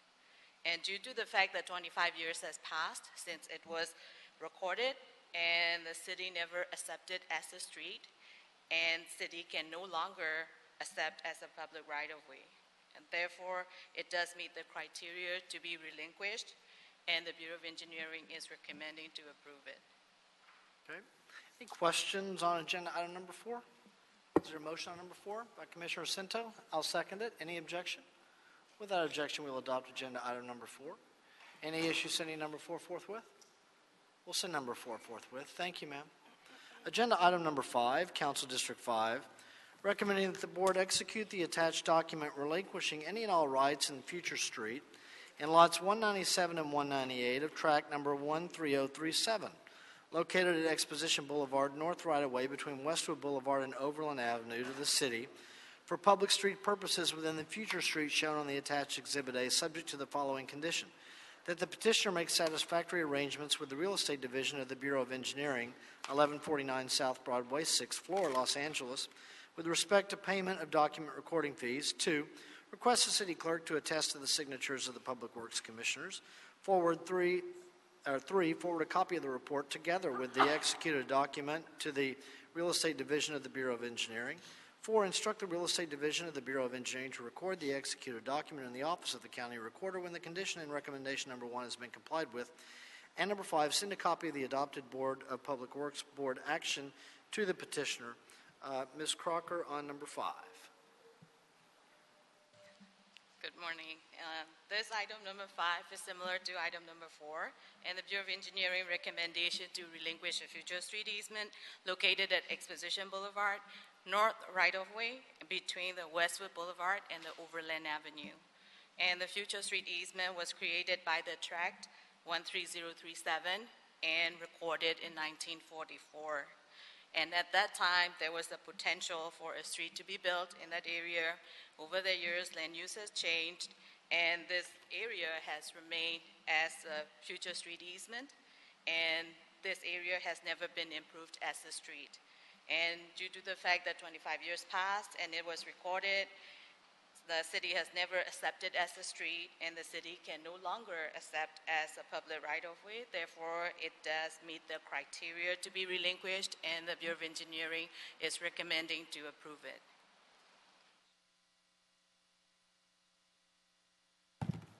Okay, thank you. Any questions for Ms. Crocker? Thank you, Ms. Crocker. We have a couple of speaker cards on this item. Mr. Herman on number 5.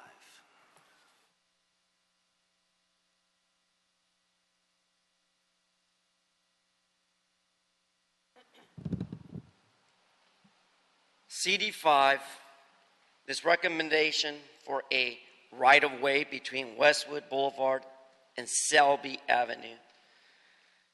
Haven't you really gotten what the petitioners, the public, are saying about satisfactory work? Or should I better put it this way? Is this right-of-way in compliance with the American Disability Act? That it creates a pathway that is safe, movable, and not of a problem of programmatic access? Because that's the question. There are disabled people who drive vehicles, and if they can't determine based on a sign or visualize a sign in its appropriate place, wouldn't that become a problem of a right-of-way? That's just a question, a stupid question for someone to ask. But it's a question a person with a visible and non-visible disability is saying to you. So as you look for your Pokemon character there, Mr. Kevin James, it's a reminder that no petitioner should request. I like that one. See, you got a chuckle out of Mr. Kevin there. But let's forward not just a copy of this report to the departments, but let's make a petition to that of the ADA coordinator to the Department of DOD, Department on Disability, to ensure that public right-of-way is safe. Real simple. Safe. Mr. City Attorney, for the record, and CD5, based on Peppa Pig, remind them that the ADA coordinator with DOD needs to be questioned regarding this public 2 minutes concern. Thank you. Thank you, Mr. Herman. On number 5, Mr. Dummy, Mr. Spindler, sir. Photographs and everything. Goddamn dummy. So, what's this here? Oh, our good friend Paul Koretz, you know, little fat scumbag little individual that likes to go in press conferences and mention, even though I'm his constituent, that I'm an embarrassment to him.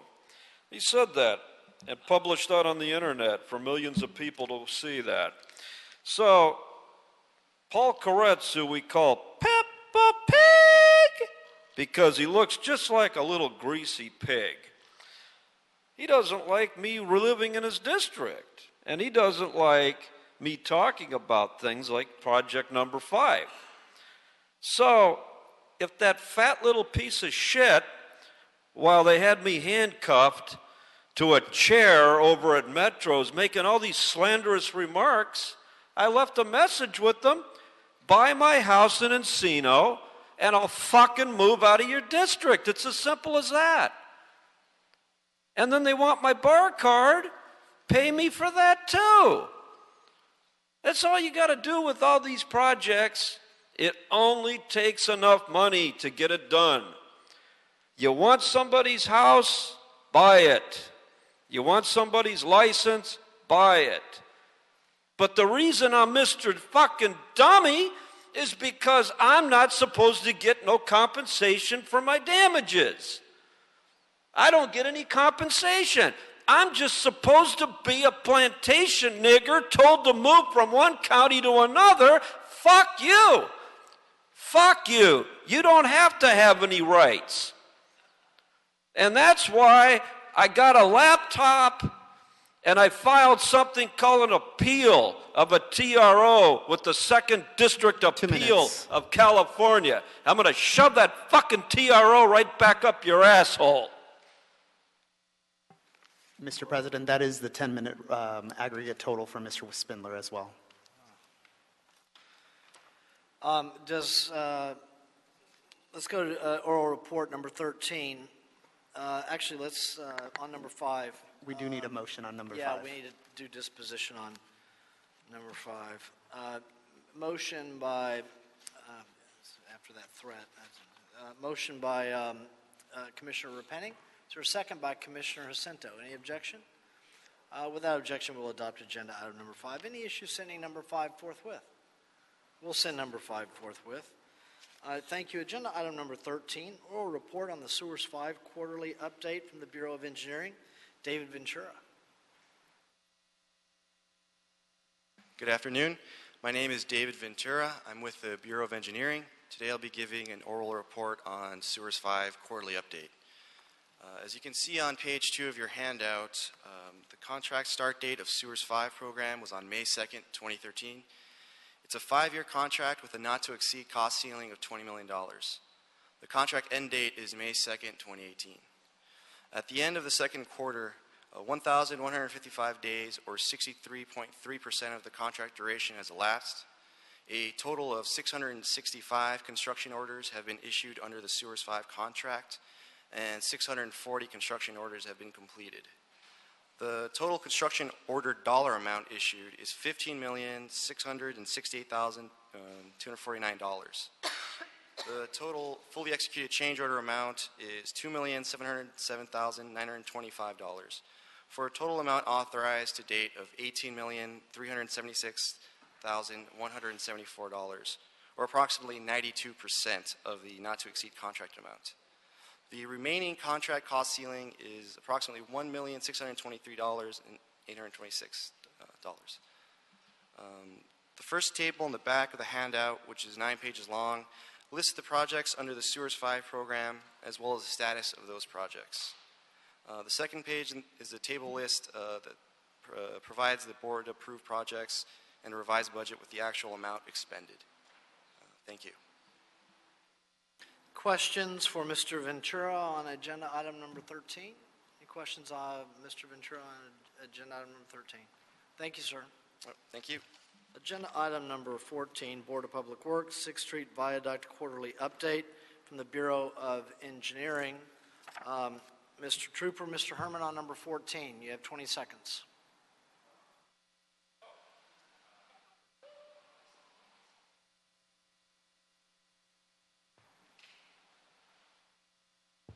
Mr. Chair, I just want to say thank all of you for taking the time to absorb what we have said and take into consideration our plea.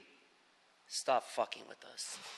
Thank you. Thank you, Mr. Herman. Ms. Allen on number 14.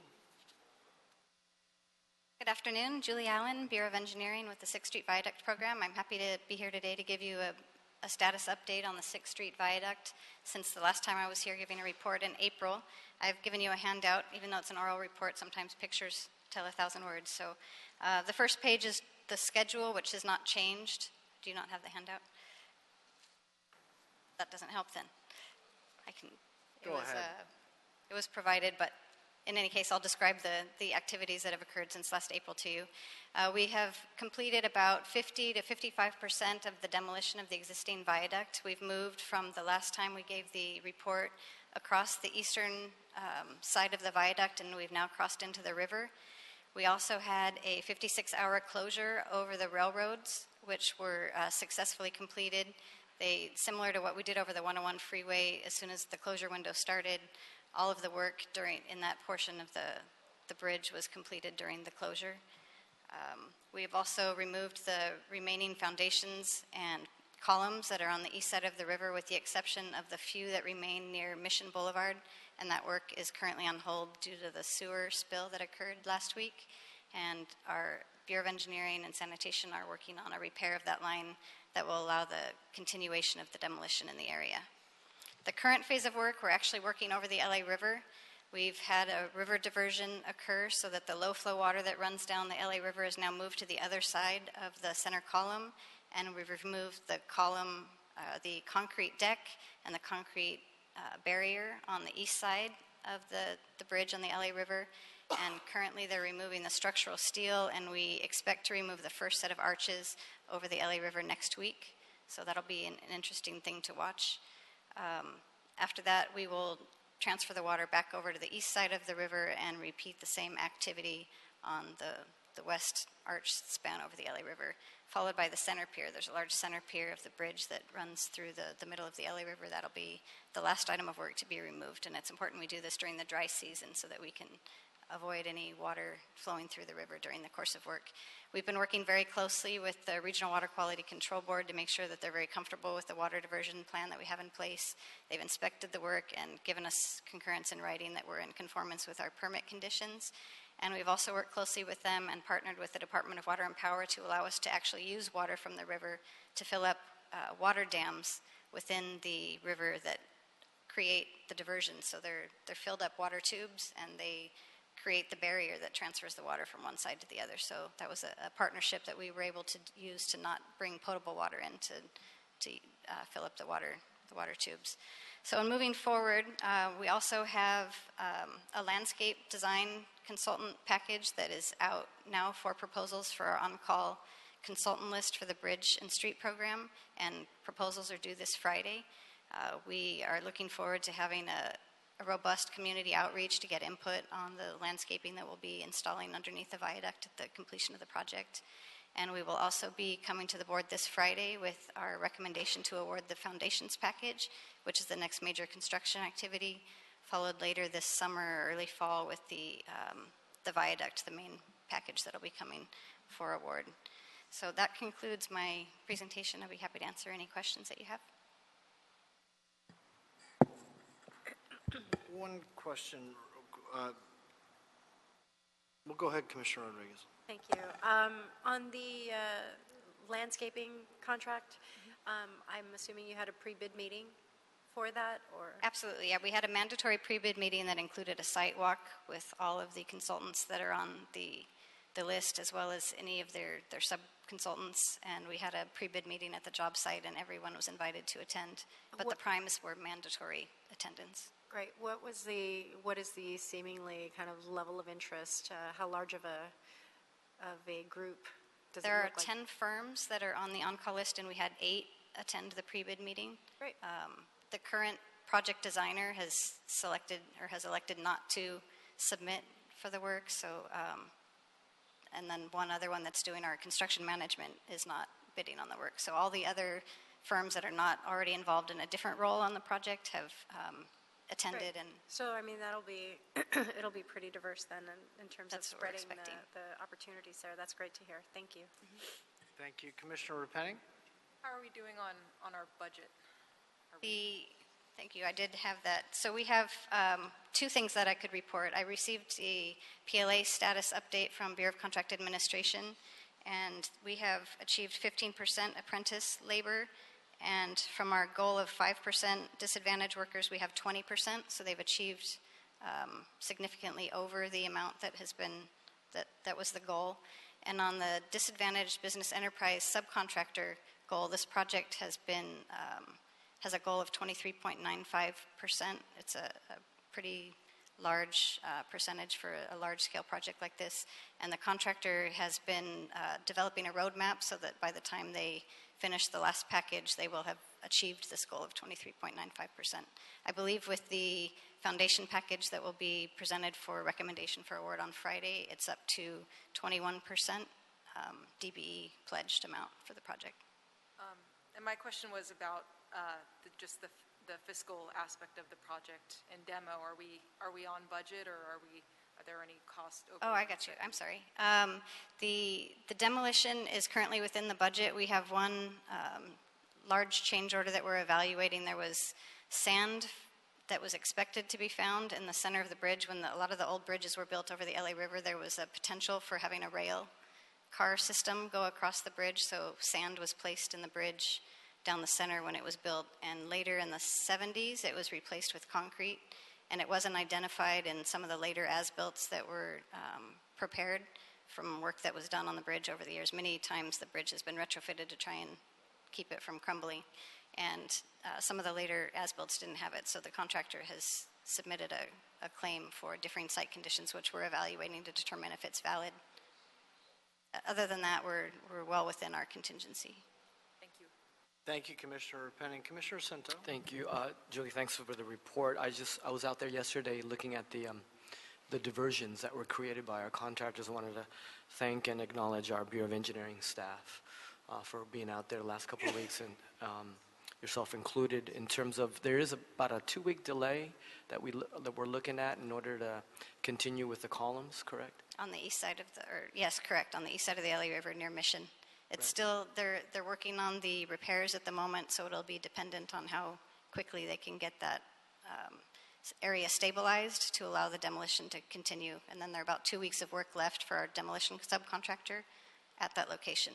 But then we have this whole diversion that we have planned, so it's going to be significant. Another scope of work that we're going to be doing, which is the sewer work as well as the viaduct work. So it's complex. Correct. A lot of coordination will have to occur to make sure that both projects can move forward safely. Great. Thank you. Thank you, Commissioner Cento. Julie, my only question, I think it may be related to what Commissioner Cento was asking. We just did an extension of the closure of Mission Street for a period of time in the last week or so as a result of events over the last 10 days or so. Anything, any other potential delays that you have information that you want to share now, or is it too premature until we look at the next quarterly report? It's my understanding, and it's a fluid event right now. They're working so hard on trying to get the bypass in place to make sure that we didn't have any more incidents.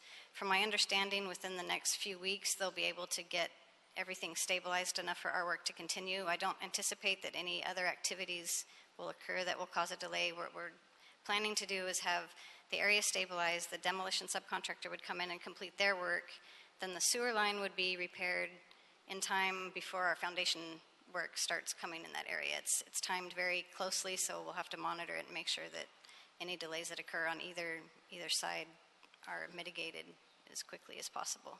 We're planning to have our foundation start in August, but they work from the 101 freeway westward, so there's some time for their sewer repair to be completed before we're in that same area again. Okay. Anything further? Thank you. The oral report will be received. Thank you. Thank you. Mr. Campos, have we cleared the desk? Yes, you have. Then we are adjourned. Thank you.